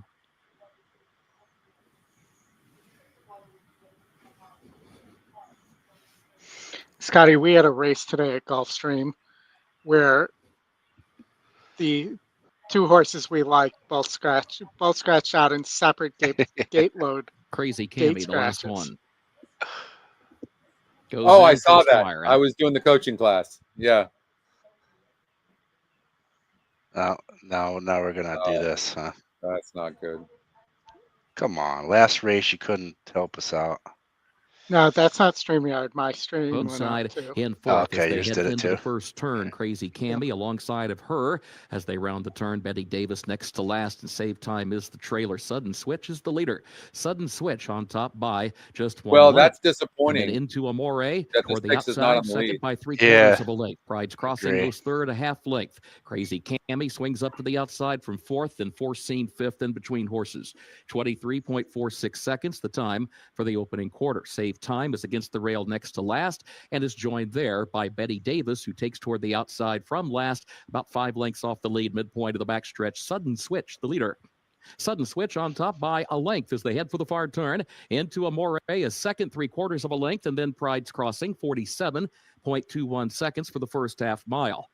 Crazy Cammy is fourth on the outside, just over 23 3 and lengths 2 from is the about as front. fast as we've seen Foreseen a is toward pace. her inside, but fifth. Save Time is sixth. Betty Davis last of 7. They're midway on the turn. Going 2 And turns Sudden on the Switch dirt. is still the leader by a length, chased all the way by Into Amore, who's second We're by It's a hard to length. see how Crazy good these Cammy. horses are And running then Pride's with this Crossing, top of the choppiness short stretch. on And this, but the 6 Sudden looks Switch done. has opened up on a 3-4 length lead now to Pride's Crossing. Into Amore, Crazy Cammy as they swing off the far turn and work their That's way through the insane. final furlong. Wow. It is Sudden Switch with Another the lead. one. Save Time is trying to make up some ground toward the rail, has gone to Nobody's third, making but up any still ground. well behind the leader in deep stretch. Sudden Switch, Yeah. Pride's Those- Crossing those were second, the Save horses in Time the third. front. It is Sudden 5-3. Switch to win for Flavian Pratt. Same. Then Pride's Crossing second, Save You're Time not close. third, So and Pratt Into won Amore that was race by sending.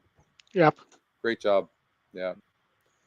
When you have a track like that, it's very, very difficult to know who to play when, you know, a jockey will do something like that and go, okay, I'm sending, because I know, and we can see that the five had the second top pace number, but who would have known? Well, on the race simulator, it showed the 5 being in second at the first call, and Pratt just sent. Smart move. But all right, guys. Well, everybody, thanks for hanging in there with us, and sorry for the issues. We got to check out the oldie on the The virtual. on the Yeah. VM as far as the I'll let video. Brad know what I find, and Okay. then have them take a look as well. All right, let me know. And everybody, thank you so much. Yeah. And, Thank you all. And we will. Well, we have tomorrow.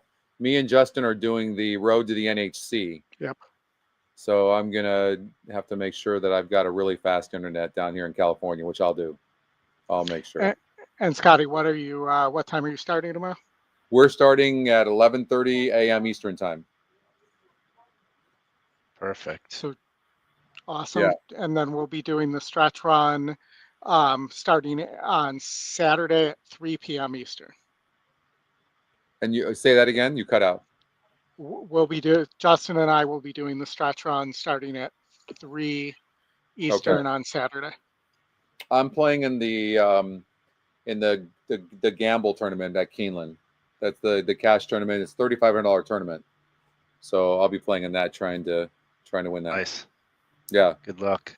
So all right. I got Good a luck grade today. 1 gamble feeder tomorrow, so I was trying to get a second seat here, but we'll see what happens. Good luck. Good luck Good on luck. that. And then tomorrow also, you've got the NHC qualifiers too, and Justin and I will be covering that. So All right. look forward to seeing you guys tomorrow. Awesome. Thanks, Scotty. Okay. All right. All See you right. guys. Thank you guys. Bye, everybody. Take care.